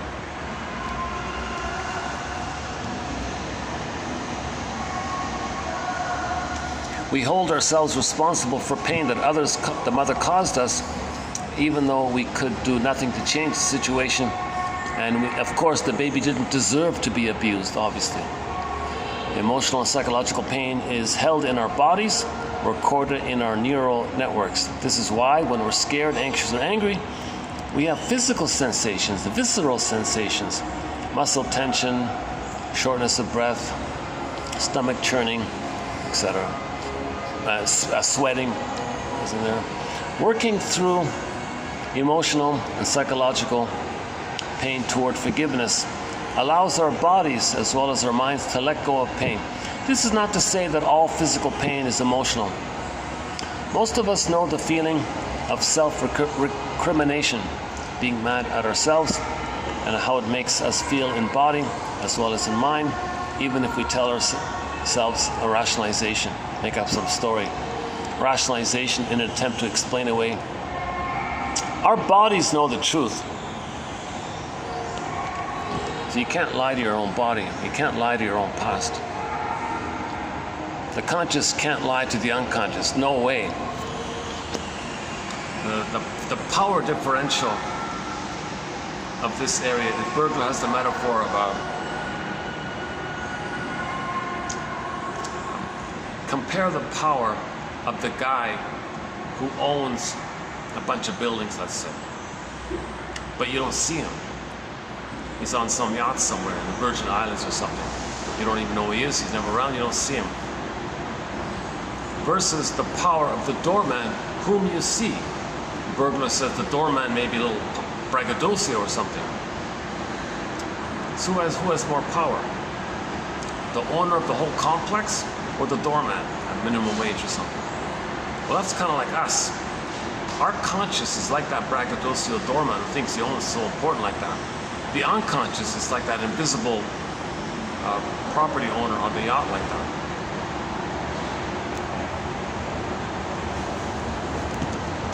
So the doorman is not going to overpower the owner of the building, in other words. Iceberg, same with the iceberg metaphor.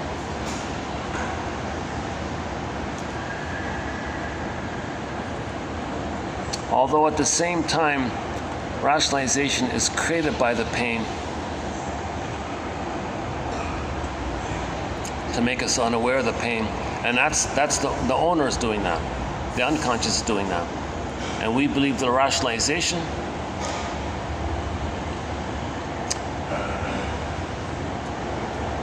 getting triggered. We feel as if we're being hurt all over again, even though it may be mostly yesterday's pain that's being triggered. But we don't know that.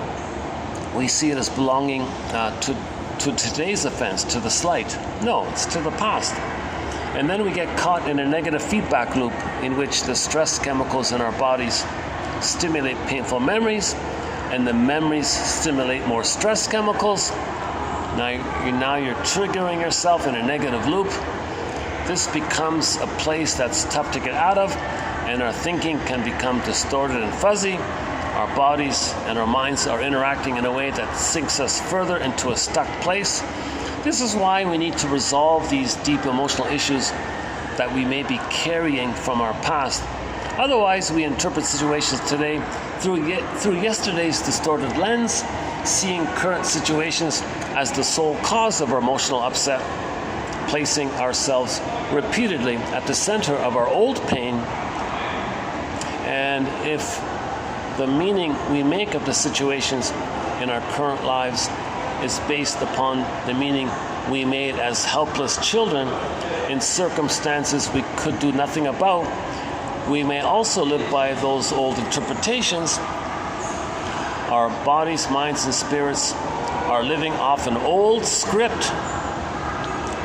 So we got to update the script. We got to pick the threads of the traumatic script, use those threads to weave a new, healthier script, identify the script, make a new script, a parallel script, focus on the new, healthier script, update the understanding. So you don't change the past, but you change your understanding of the past. Oh, okay, so let me hold up a barrier here. Jesus.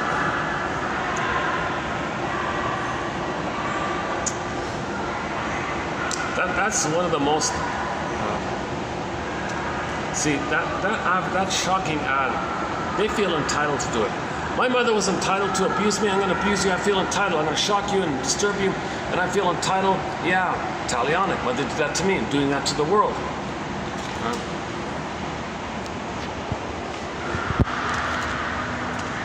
So we got to unblend. The present is only the trigger for the past. Those emotions belong in the past. It's a work in progress, always to do that.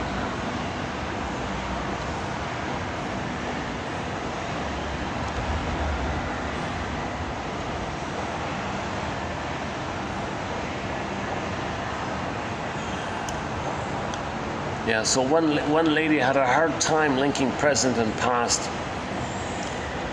Okay, so one dysfunctional woman with all these issues could not experience any contents of the present and past as being connected with each other. Yeah, so you just try that for yourself. I'm a person at this age with this, okay? Can I see any link between what I'm saying now and the past? Basically. Let's check the time here. What is it? 4:33. All right, yeah. So I've got almost 2 hours of light here around here. Yeah, we could go to the park. I'll start sweating and I'll close up the video. Yeah, let's do that. Yeah.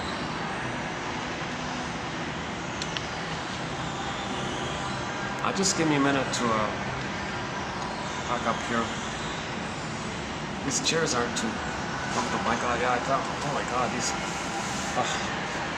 Even if you lean back, it doesn't. They're still not.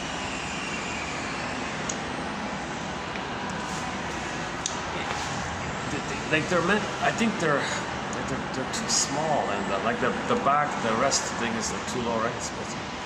And it's too narrow, like it's way too thin. Like if you're a petite person, this might be okay, I think. They only have one size. They don't have the large. Don't you have these? Don't they make these in large?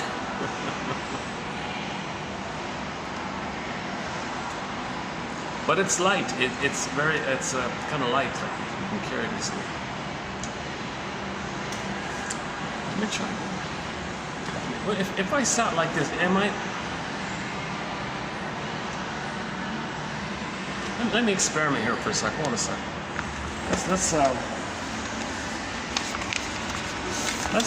Let's do another quote here. Let's see.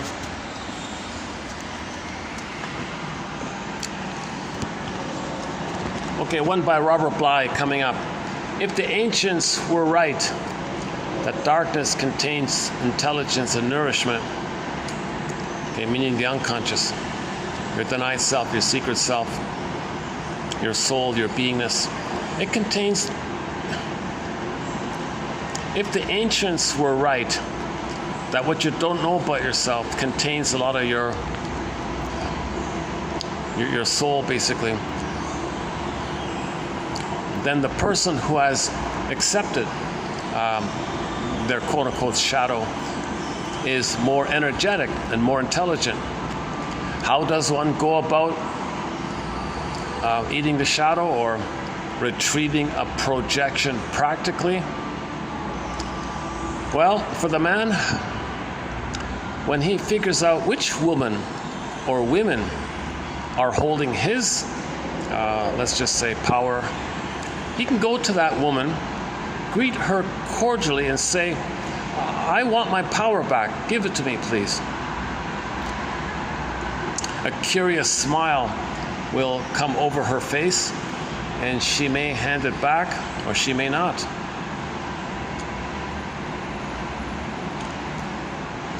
A woman might go to her father and say, you have my power, I want it back. Or she may go to an ex-husband and say, you have my decision-making qualities, I want it back. There are many other ways to eat the shadow or retrieve the projection or lessen the length of the bag. Now this chair is very uncomfortable. I can't do it. This chair is it's too distracting now. I do it like this. I'm better off just getting like a little stool or something if I'm going to do this. My first time using this new chair. So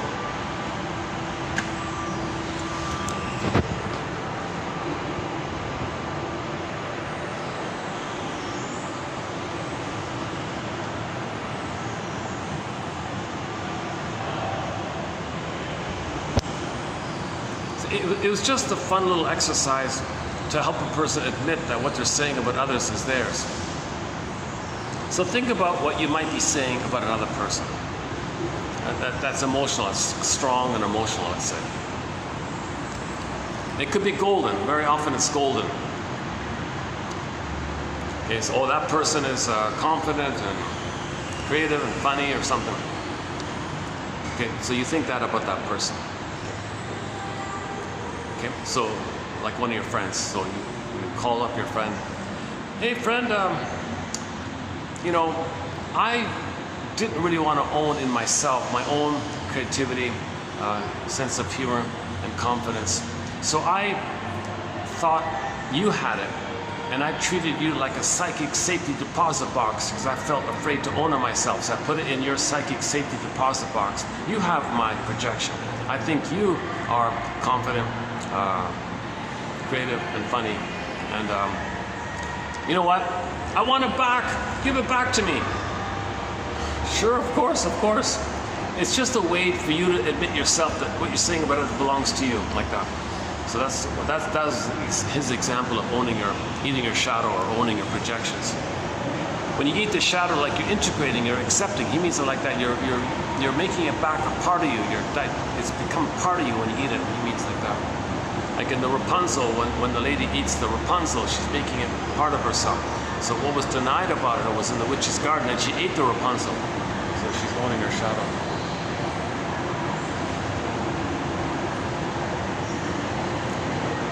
And it can also be like a negative thing too, right? Like the okay. So if you take like somebody like the Archie Bunker type, let's say, and he felt no good and his mother was dangerous, and he always says others are no good and dangerous. So he would go to whoever like that, he thinks like that. Okay, I've been saying that, hold on, I've never been to me. Oh, there it is, oh my God. I've been to paradise, but I've never been to me. There's a song up here I hear once in a while. I've never been to, it's called I've Never Been to Me, is that right? I've been to paradise, but I've never been to me. It's not a big hit, but it's not a bad, the lyrics are good. The woman is a Donna Juana. She's a fly girl, okay? Free bird, she's a free bird, she flies around. Okay? And she says that she lived like a playgirl her whole life. She called herself, she referred to herself in an unflattering way, but she called herself a subtle, fill in the blank, and a huge price she paid. I've been to paradise. I've been to paradise. I mean, I've been to all these places. I saw the world, but I've never been to me. I've never been to me. She was externally living. She never had She had an emptiness and a positive inner experience. She never went to her, so she's never been to me. So she went outward like that. She paid a huge price by doing this. And then the song's about her saying to a young lady who reminds her of herself, hey, wait a minute, young lady. I spent my life being a playgirl like this, she-wolf. In the 40s, they called the female Don Juan, the Donna Juana, like the playboy or the Don Juan for the male was the Donna Juana. The wolf for the male was the female wolf, but they said the she-wolf. So we have that quote in our collection about the she-wolf. So let's just sounds a little funny. So in the song, we can paraphrase the song. There's a woman in her 60s or 70s or something, and she sees a young lady in her 20s or something. Hey, wait a minute. You're about to live the life that I just lived. Wait a minute. Let me tell you something. I spent my life as a she-wolf. I never found myself. I never had feeling or family or love or connection to myself. I lived with an emptiness and a positive inner experiences. Oh yes, I did this, I did that, I did this, I did that. I saw things I shouldn't have seen, she said. And I was with famous people, and I was on the yacht with famous people. I was on the Virgin Islands, and I traveled with jets and things. I did all these things. I've been everywhere. I've been to paradise. I've been all these places. I've been to all the fancy resorts and all these kind of. I did it all. I was a lifelong a she-wolf. I was a lifelong. And she's saying to the young lady, and the young lady is not really listening to her. Oh wait, no, please, listen to me, please. I'm trying to help you. I've been to paradise, but I've never been to me. I want to help you. Don't do what I did. It's wrong. I made a mistake. I regret it. I want to pass that knowledge on to you. And the young girl is saying, oh, I'm too tempted. This being a free bird is too, this being a puella. Puer means eternal youth. The fly girl, the fly boy, whatever. This one. It's too much fun. I can't resist. I don't listen to that. I want to be a free bird. No, I was a free bird for my whole life. I flew to all these places, but I've never been to me. I've been to paradise, but I've never been to me. That's a very good lyric. It's not a famous song, but to my delight and surprise, it's on this soundtrack here. Now they're playing this nonsense. Madonna or something.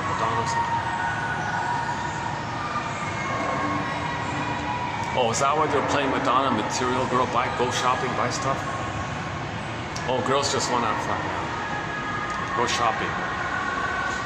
But that other one was good. That's the best song on this loop thing they have here. The Donna Summer's okay. But I forgot the singer's name.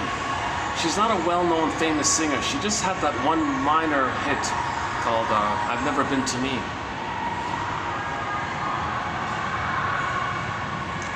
So I guess the male version of it would be if the Don Juan finally realized the emptiness of his life, and he met a young person who's just about to embark on a life of Don Juanism, he'd say, look, I've done all this stuff, fine, yeah. I've never been to me. That's the important thing. We live to the extent that we feel. We live to the extent that we have this embodiment. I was empty all the time. I was flying around escaping. I was escaping and rationalizing. I missed it all. I missed the golden ball. I missed the embodiment. I missed the treasures of the uniqueness of the real self. I missed gratitude and reparation and tenderness and affection and care and trust, spontaneous creativity. I was just this manic behavior of materialism and greed and envy and distracting myself and just constantly in distraction mode, just constantly in chase mode, distraction. Oh, here's the blank ad, yeah. Find your real self. Patreon.com/narrativemedicine. We get it? Where was I before that?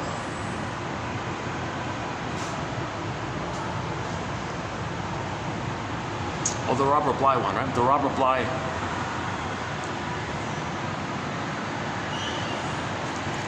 Okay, so let's say somebody like an Archie Bunker type wants to own his projection. He felt no good and he thought the mother was dangerous. So he always projected. He always said others are no good and dangerous. So he can go up to somebody, he thinks like that. All right, I want it back. I want the truth about myself. I feel no good and I thought my mother was dangerous. I want it back. Give it back to me. Of course, gladly, sir. I'm relieved that you're willing to own your projection, that you're going to eat your shadow, Robert Bly's phrase. The most common way, another common way to withdraw your projection, to own your projections, to shadow work, to reintegrate, remember, that's your soul you're denying. So you want to get it back, you're more whole, you're healed, your symptoms go away. So it's a constant journey of reclaiming and re-owning what you denied about yourself. So back to Robert Bly, he said, by the age of 5, we put so much of ourselves, psychologically, emotionally, who we'd be had we been loved, our golden ball, the gifts of the treasures of the real self, all the capacities of the real self. We put that in a bag. We drag behind us this long bag. We carry this bag all the time. And then after we put it all in there, we carry this bag, we spend the rest of our lives trying to get it back, reclaim. So that's the shadow. It's shadow, eat your shadow. So take it back, get it back, and you eat it. So you take it back, it's in there. Okay. So behind you, dark, shadow, can't see it, mean unconscious, unknown. So the shadow is a symbol for you're unconscious. It's something about you that's denied. You don't see it, you don't, dark, unconscious, forest, dark, dangerous, scary. Okay, the capacity to make links, affection. So for some people, gratitude is in there. So for some people, even basic things like gratitude and affection is in there. The ability to make links and to be honest with yourself, that's going to be in there. You know, a lot of things can be in there. Some people have a very long. If somebody's always cynical and sarcastic, well, there's a lot of gold in there. There's a lot in there.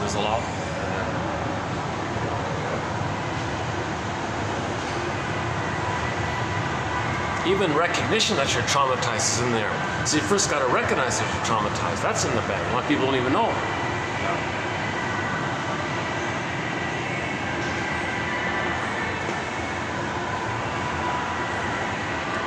Oh, how's it? Let's see. Let's hold on a second. Yeah, now's not a bad time to visit the little park because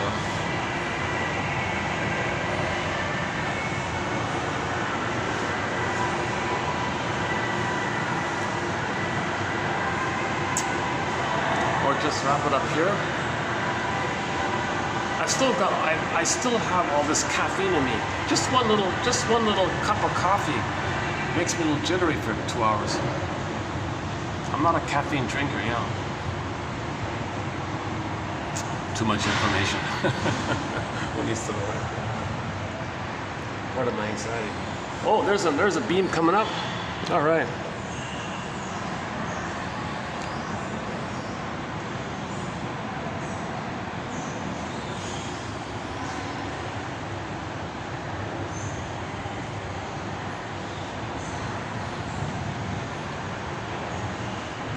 Yeah, give me 2 minutes to pack up here. We'll go for a walk outside. I'm only gonna last 5 minutes in the heat, so I'll just stay here. How are we doing here? What time is it? 4:49. Yeah. Is it worth going out? Let's see. Just wrap it up here.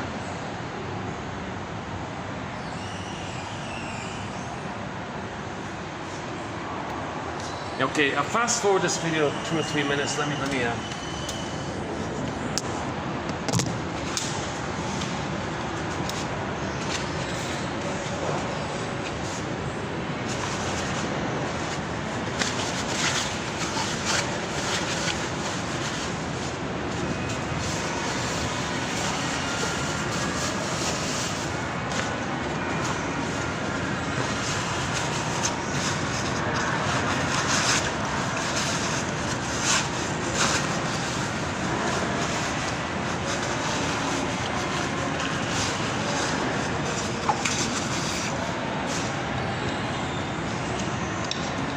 It's kind of like one of these. It's like a tent. These folding things.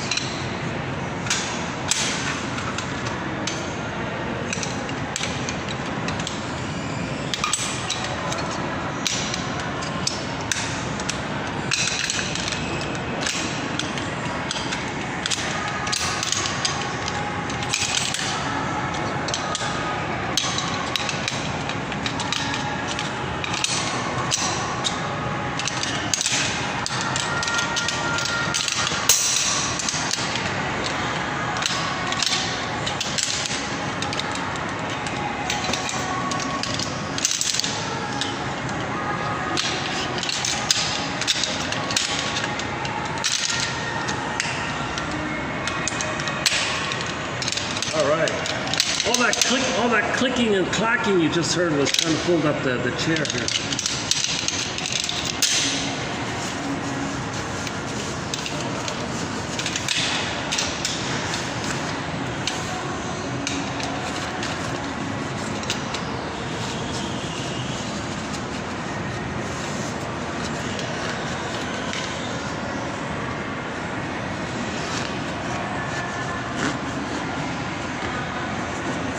Yeah, look at that, eh?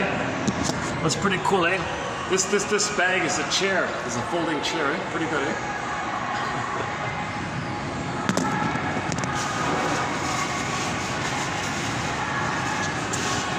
Now, if they can only make them comfortable, that would be a revolution.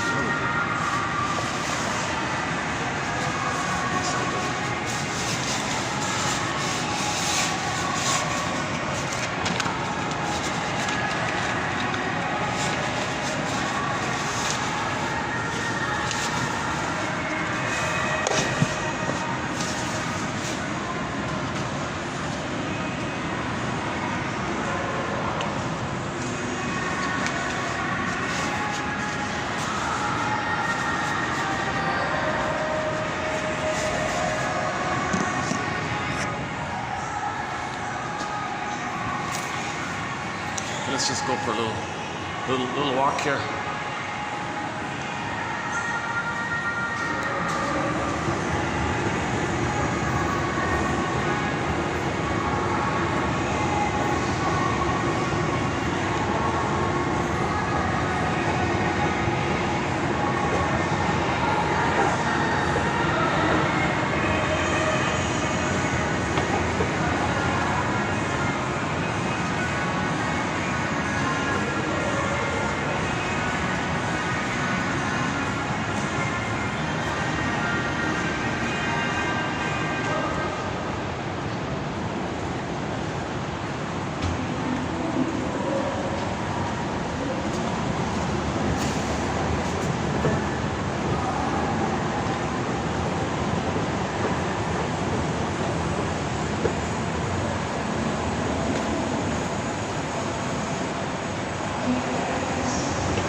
Oh, look at this place. Oh, this is yeah, this space is for special functions. Oh, look at that. Yeah. Let's walk through here.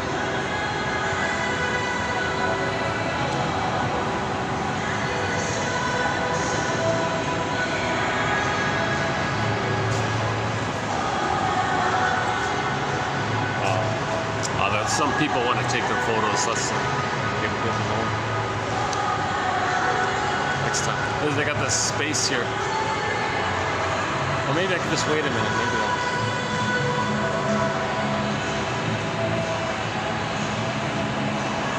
Can I exit that way? Yeah, okay. Might as well exit over there.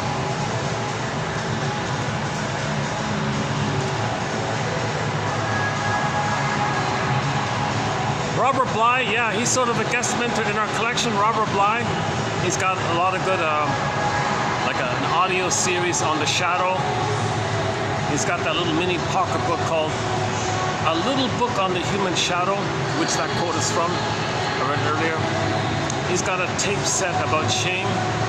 Of course, his psychological interpretations of several fairy tales, mostly the Grimm's ones.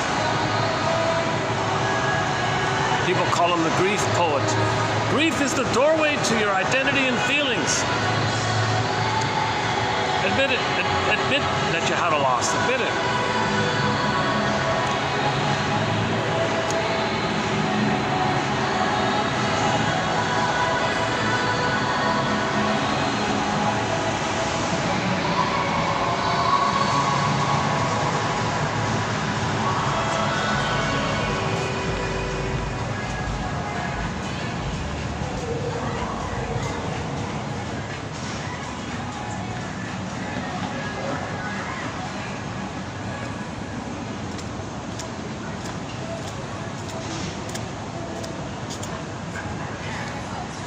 Oh, they blocked it. Oh, I can't go through there. There used to be a walkway through here. No, that's closed.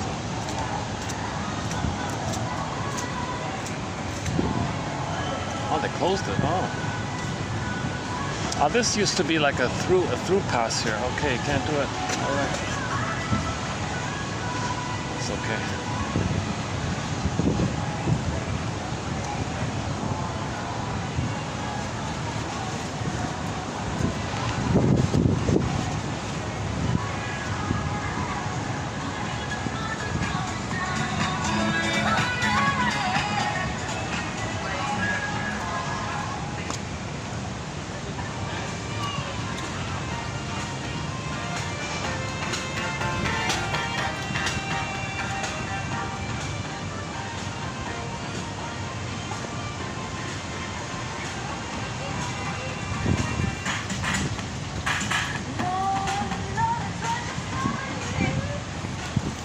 I'll just go over where the fountain is, and I'll close it up at the water place.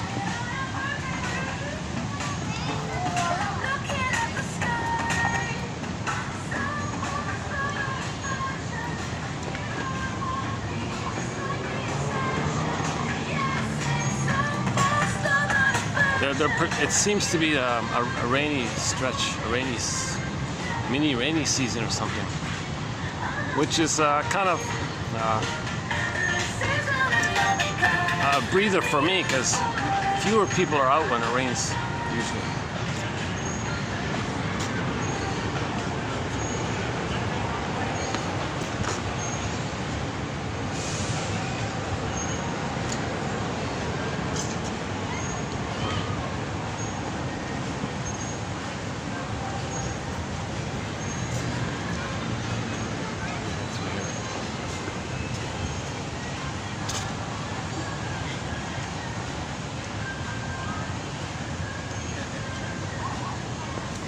If you want some of the best Robert Bly quotes, you'll find them in our collection. Just type in BLY.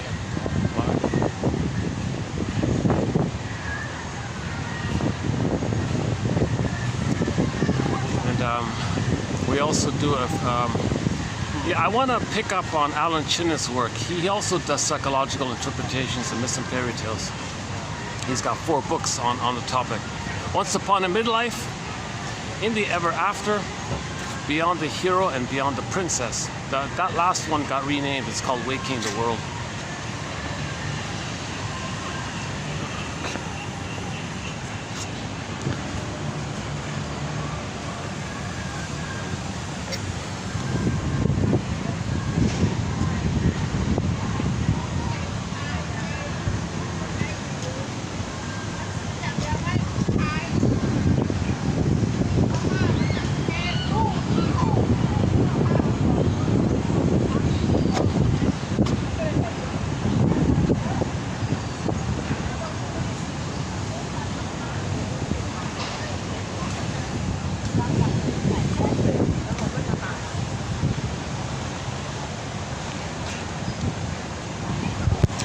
That pyramid there reminds me of the Karpman triangle, or the drama triangle. A very simple 60s idea that you think about the 3 points on a triangle. Okay, the baby is the victim or the survivor on one point. Okay, so in his mind, he's got the memory of him being a victim. In his mind, he's got the memory, the line there, as the mother being the persecutor. Okay. And in his mind, he's got the memory of the mother being nice to him after she hurt him. So the mother's both the rescuer when the baby's down and out, but when the baby has needs, she persecutes him. That's the drama triangle in the mind. Okay, so just look it up, the drama triangle, or the Karpman triangle. So that's a pretty good starting point about the endopsychic structure. That we have these memories of being victimized by the aggressive mother and the nice mother, but she's only nice to you when she's rewarding you for not being yourself. If you try to be yourself, she punishes you. That's the persecutor. Okay? So take the triangle. Yeah, so there it is there. Right? So take the triangle. Notice the 3 sides on it. Just imagine it as 2-dimensional. And just think about that idea. very popular idea from the 60s. Yeah, there's the water I was talking about, yeah. See, I was thinking about pulling up the chair here, right? I've tried it in the past, but the heat makes it unbearable almost.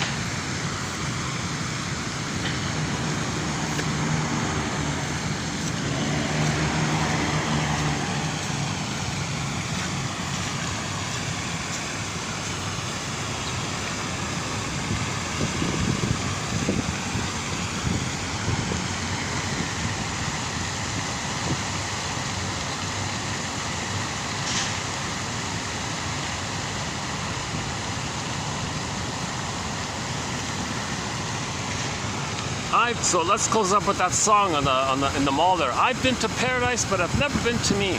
Now, when she says paradise, she doesn't mean like a healthy. She means like just fancy places, luxurious places. She doesn't mean like an emotional paradise. She doesn't mean it like that.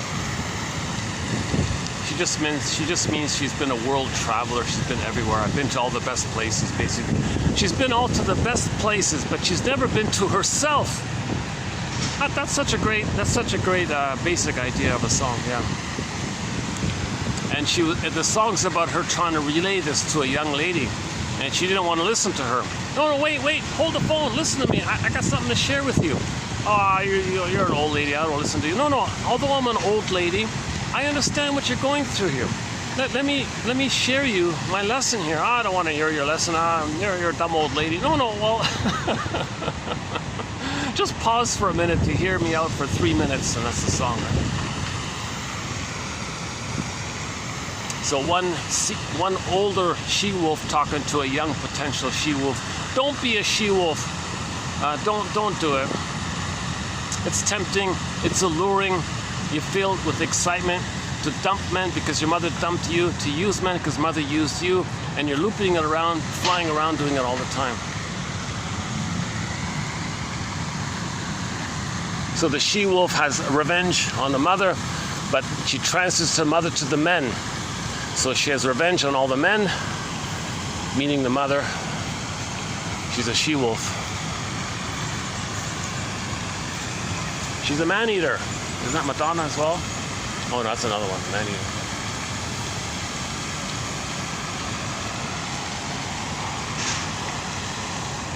Yeah. Oh, we can close it up here. Maybe we'll just close it up here before the sweat starts pouring down. I hope this video, I hope some information here has been of interest.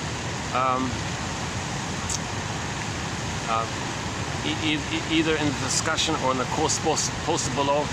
I'll confess today is a very light load of material.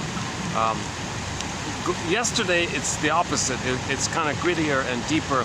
We got Burglar in there, Henry Hart's notes in there, and a few other. And in the last video, there's a little bit about a TV show called a TV episode entitled "The Time Element," which was an episode of the TV show entitled Westinghouse Desilu Playhouse.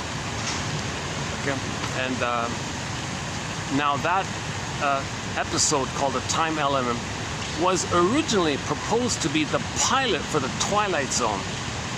It didn't happen, so it went over to the Desilu people. Lucille Ball's husband saved it, I think. So we talked about that. Interesting one. It's about the shrink having a dream about him having a healing dream. While the shrink didn't have the healing dream, he dreamt about having it. So we talked about that as well.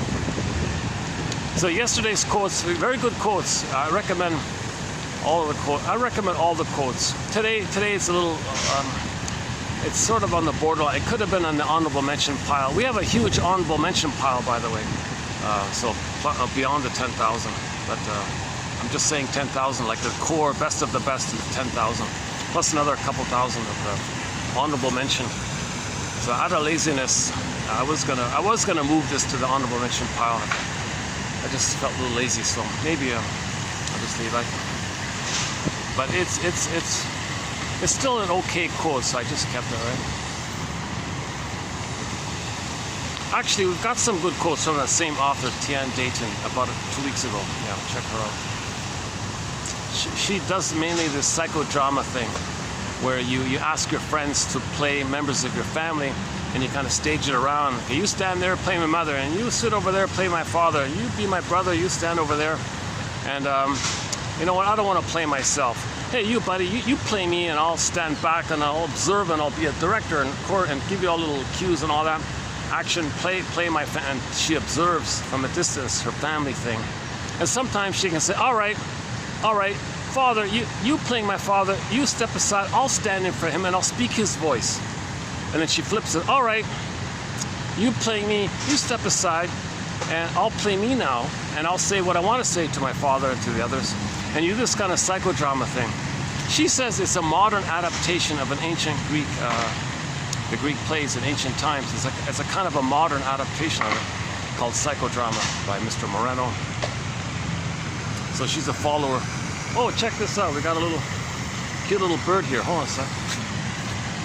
All right. We got a baby stork or something. He's gonna fly off probably. Oh, there he goes.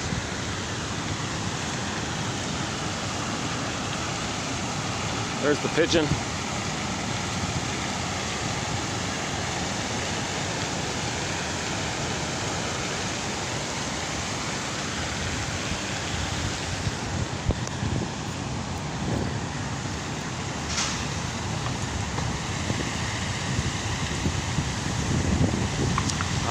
Roughly 10%, maybe 15%, I'm not sure, of the quotes in our collection are from psychoanalytically minded self-help authors. So they write self-help books, but they're coming from that perspective about repetition, compulsion, transience, projection, reaction formation, identification with the aggressor in some cases.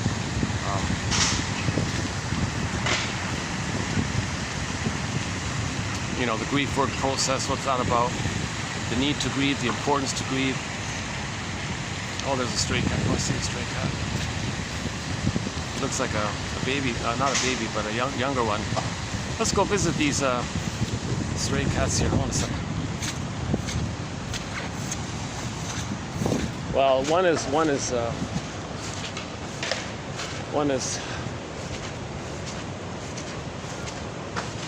unavailable. Where's the other one here?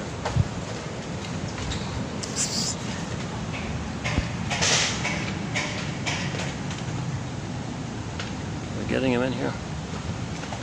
Okay, he's about in the middle of the screen. Yeah, he's approaching. Hey there. There's his buddy.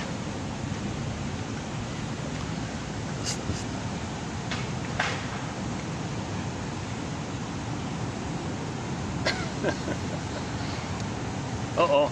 Oh, those two have a...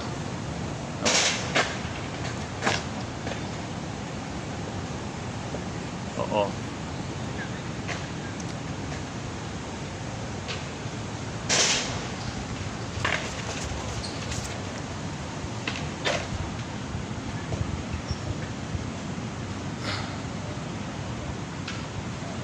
Well, he's very clean. Somebody takes care of him. He's very clean.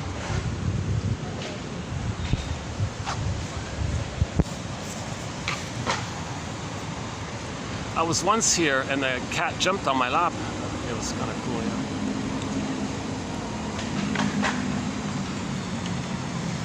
I originally had the plan to do videos here. I did like 4 or 5, but the combination of the public and interruptions and the heat, I just kind of gave up on it. So I haven't been here in a long time, you know.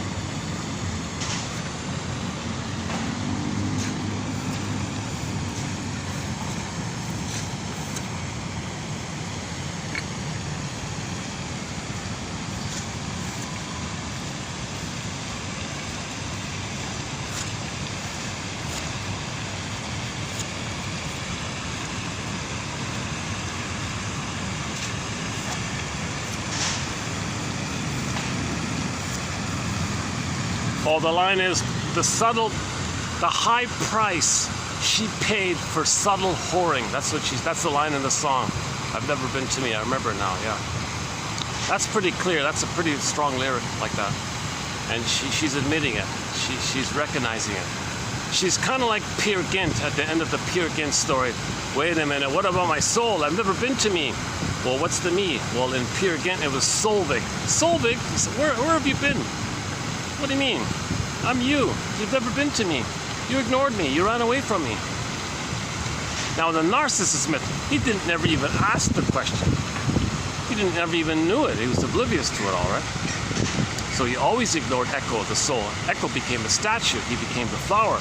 He never acknowledged Echo. Remember that? At least in Peer Gynt, he acknowledged his soul. Solvig played the song Solvig's Song by Elizabeth Gunnar. And in this song here, I've Never Been to Me, it's sort of a similar idea. She admits that she was a Peer Gynt, like a female Peer Gynt, a she-wolf.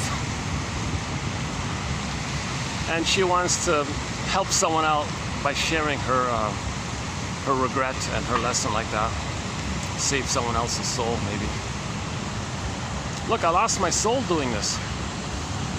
Look, young lady, you remind me of me. I want to treat you like you're like my daughter. I want to save your soul. Come on. Listen, hang on. No, don't run away. Listen, listen.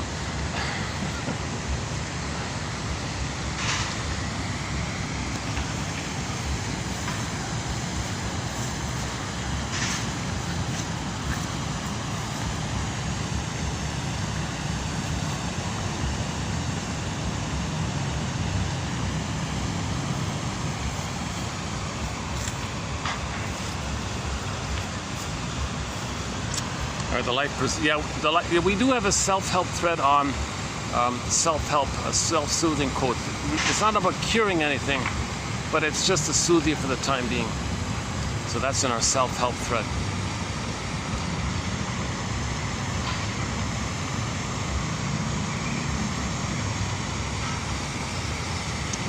Embedded in the self-help thread,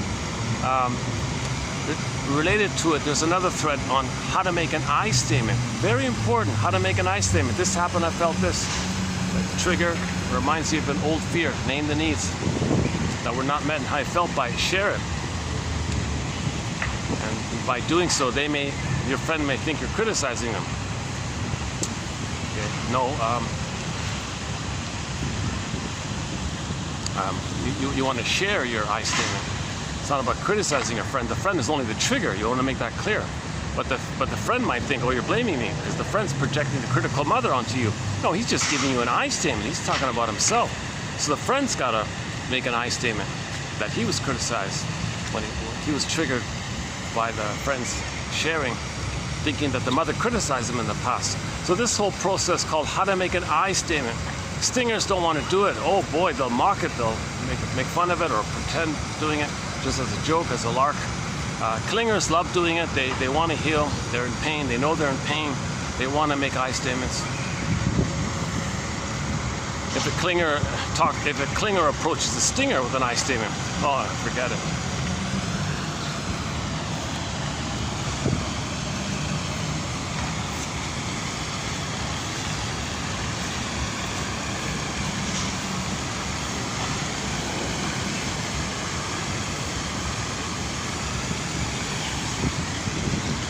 So, to borrow that song title, I've Never Been to Me, these quotes are can be a resource to help anybody who wants to find their me, their inner I, their beingness.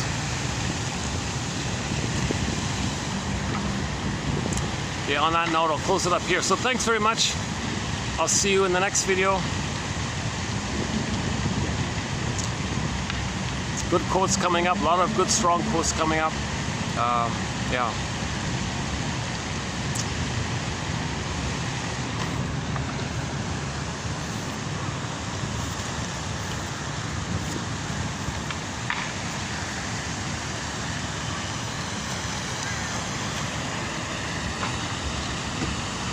You know, that image here, you could almost say that the darker portion is the beingness, right?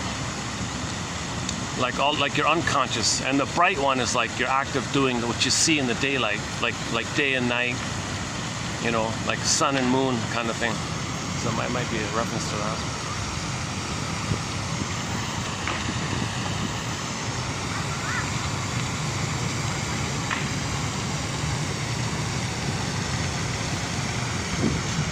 too bad, eh? If there were more of a breeze, I could pluck the chair here and do the video just right here, right? With the pyramid. Or this way with the water. Yeah, either way, right? Okay, on this with this view here, check out the song "I've Never Been to Me" by, I forgot her name, young lady. She only had that one song as far as I can tell. She was like a partial wonder hit. But here it is, here. It's a good song.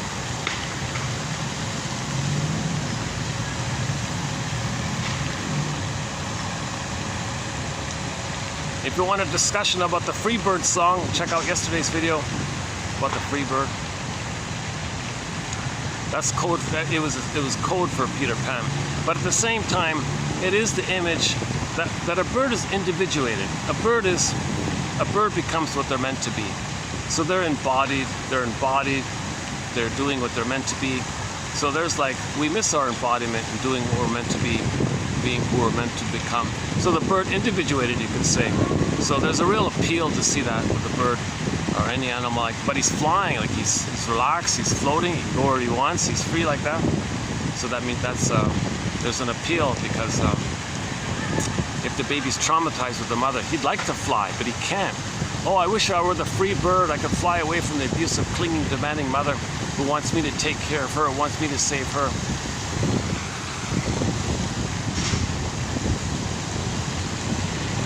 So in the healing process, why did the mother use the baby to meet her needs? Why wasn't she available to meet the baby's needs? A huge, important why question. John Thurot in TQ 2822 asks the question says that's the most important question of all. That's at the root of it all, at the core root of it all.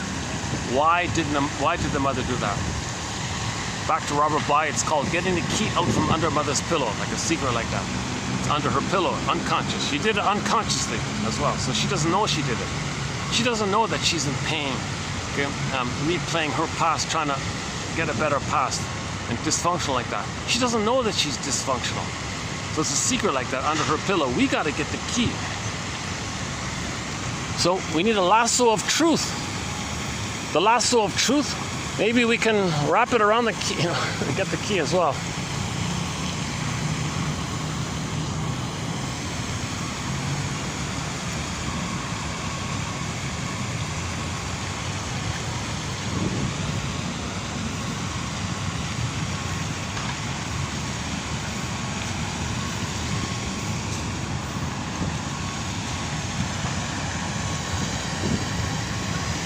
Nice family fun, nice, friendly, clean, decent park.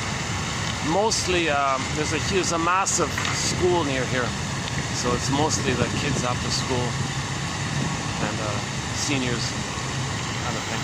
Some couples on occasion.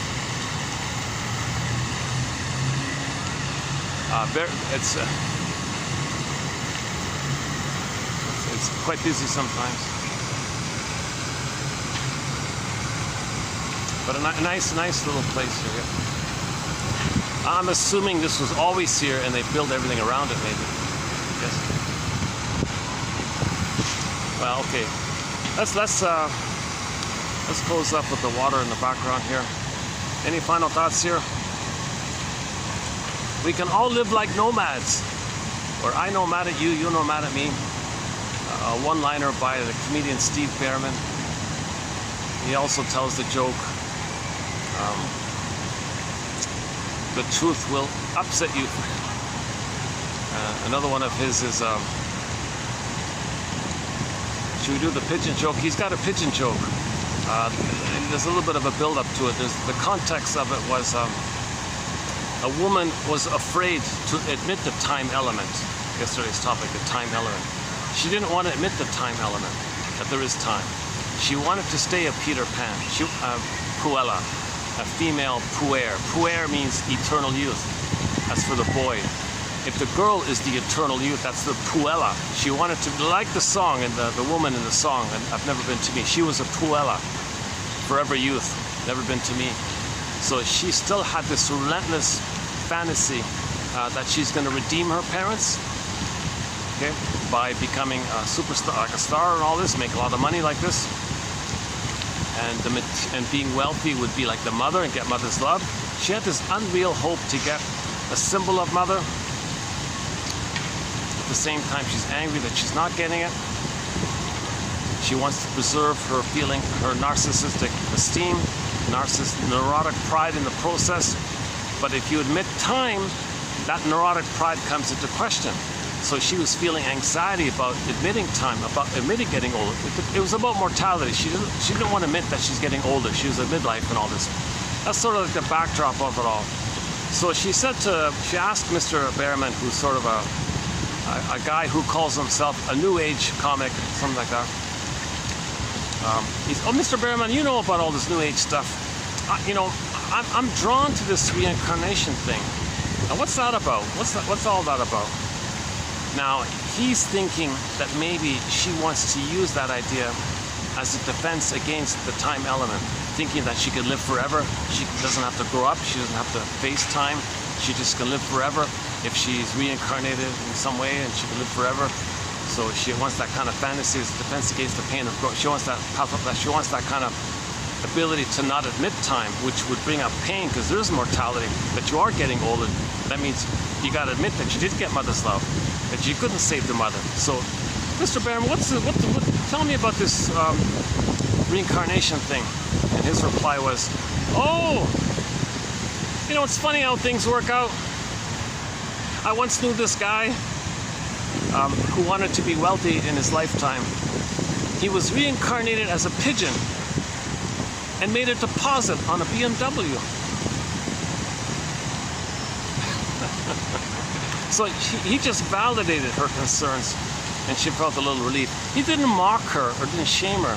He was just trying to validate her concerns in some way. So that's not Schadenfreude. That's not put down humor. It's humor that helps you a little bit. Validates you a little bit.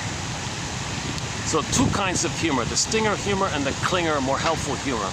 If the humor is a little more where no one's heard it, it's not at anybody's expense. Okay, that's the more healthier humor. But if the humor is Schadenfreude and the bitter stuff at somebody else's expense, that's the stinger mode. That's a sign of more trauma. So you can think about your parents, what kind of humor they have. Lastly, another one by Mr. Behrman. We've got 4 of his jokes. I mentioned 3 already. The 4th one is about the two integrating the opposites kind of thing. Someone asked him, Mr. Behrman, are you an evolutionist or a creationist? Oh, I'm both. I believe we were created to evolve. So the image is, you want the attitude to synthesize, and it's a both and kind of idea. I thought that was not bad. He says his main slogan is, humanity needs not so much an uprising, it needs an upwising. An upwising. Humanity, we need an upwising. Wise up, rise up, rise up, wise up. We gotta wise up, grow up. We're born. So it's embedded in nature that if we're wounded, we can be conscious that we're wounded so we can wise up. Our wisdom is in the shadow. We gotta eat the shadow. Get back your wisdom, Robert Bly says.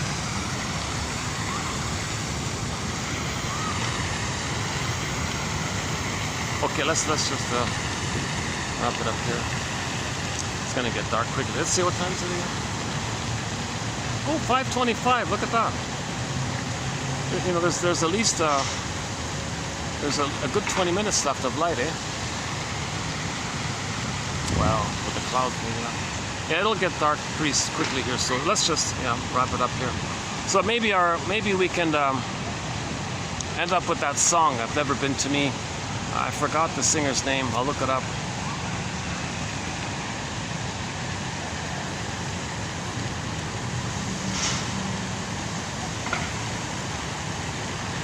Maybe she isn't too persuasive about it, because she's almost on the twinge of bragging.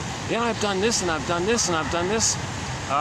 She might be getting the message, oh, you're not serious about, you're promoting it. Like she wasn't too convincing. So there's a little weakness on that side of it. But the title of the song clarifies it. Okay, she's done all these things, but she's never been to me. That's the focus. That's the moral of the story.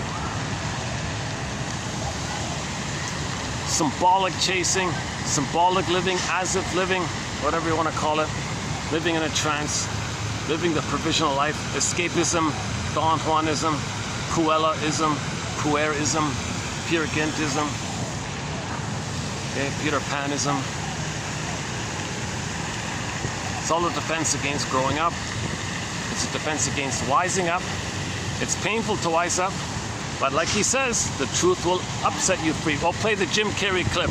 Yeah, look up Jim Carrey. The truth will set you free. That one there, or he's the courtroom scene. The woman was a pathological liar, a she-wolf, pathological lying she-wolf, I guess. But she was compelled for a minute to tell the truth. The moment she did that, she won the money, she won the case. And the lawyer guy, played by Jim Carrey, applied that to his own person psychology. And the truth shall upset you free. What's he talking about? So she told the truth, she won the case. So that was like a stimulus. You know, like when we tell the truth, we are emotionally set free from the traumatic script, from the traumatic bond. So another good place is Bruce Springsteen. Okay, look up the singer Bruce Springsteen, Independence Day, Toronto. Listen to the introduction he gives.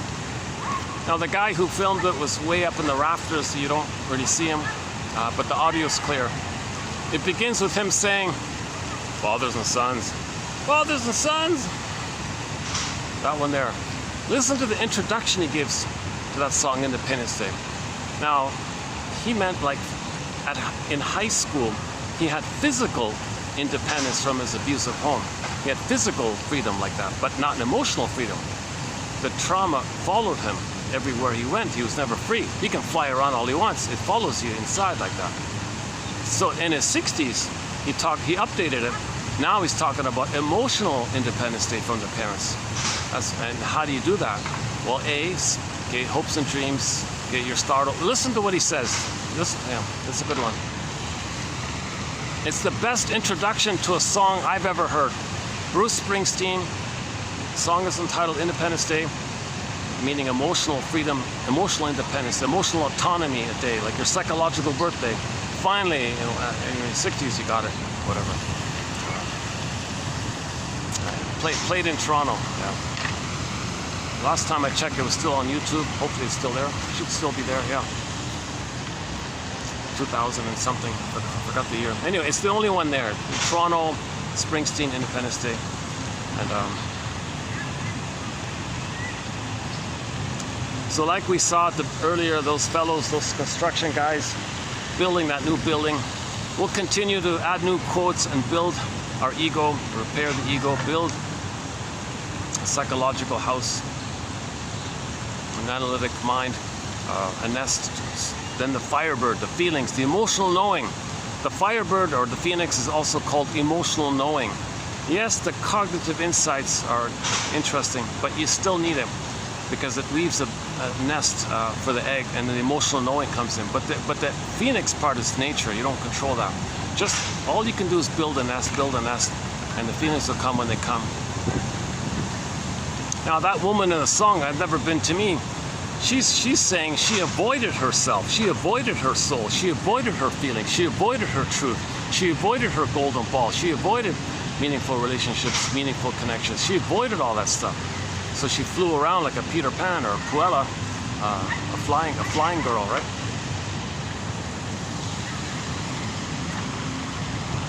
So it doesn't matter if you're in a trance, you go to all these nice places. You only enjoy a place if you can feel present. Otherwise, you're just in a trance flying around, not only in your mind, but in the air, all in the mind too, right? Kind of. Yeah, okay.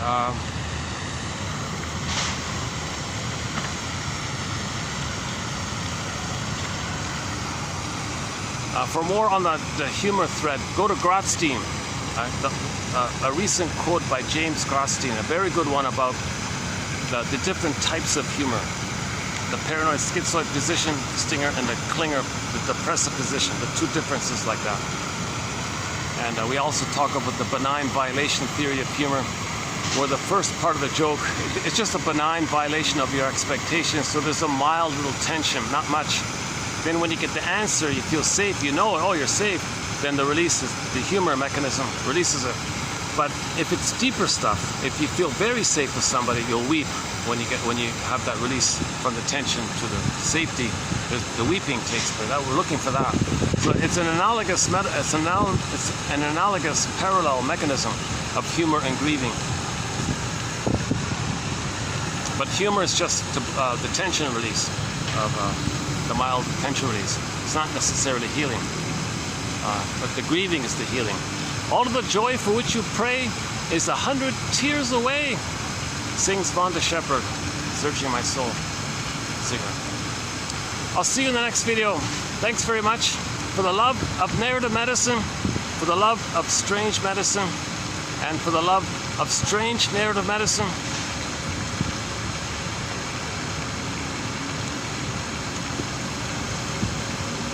Play the bass tubas.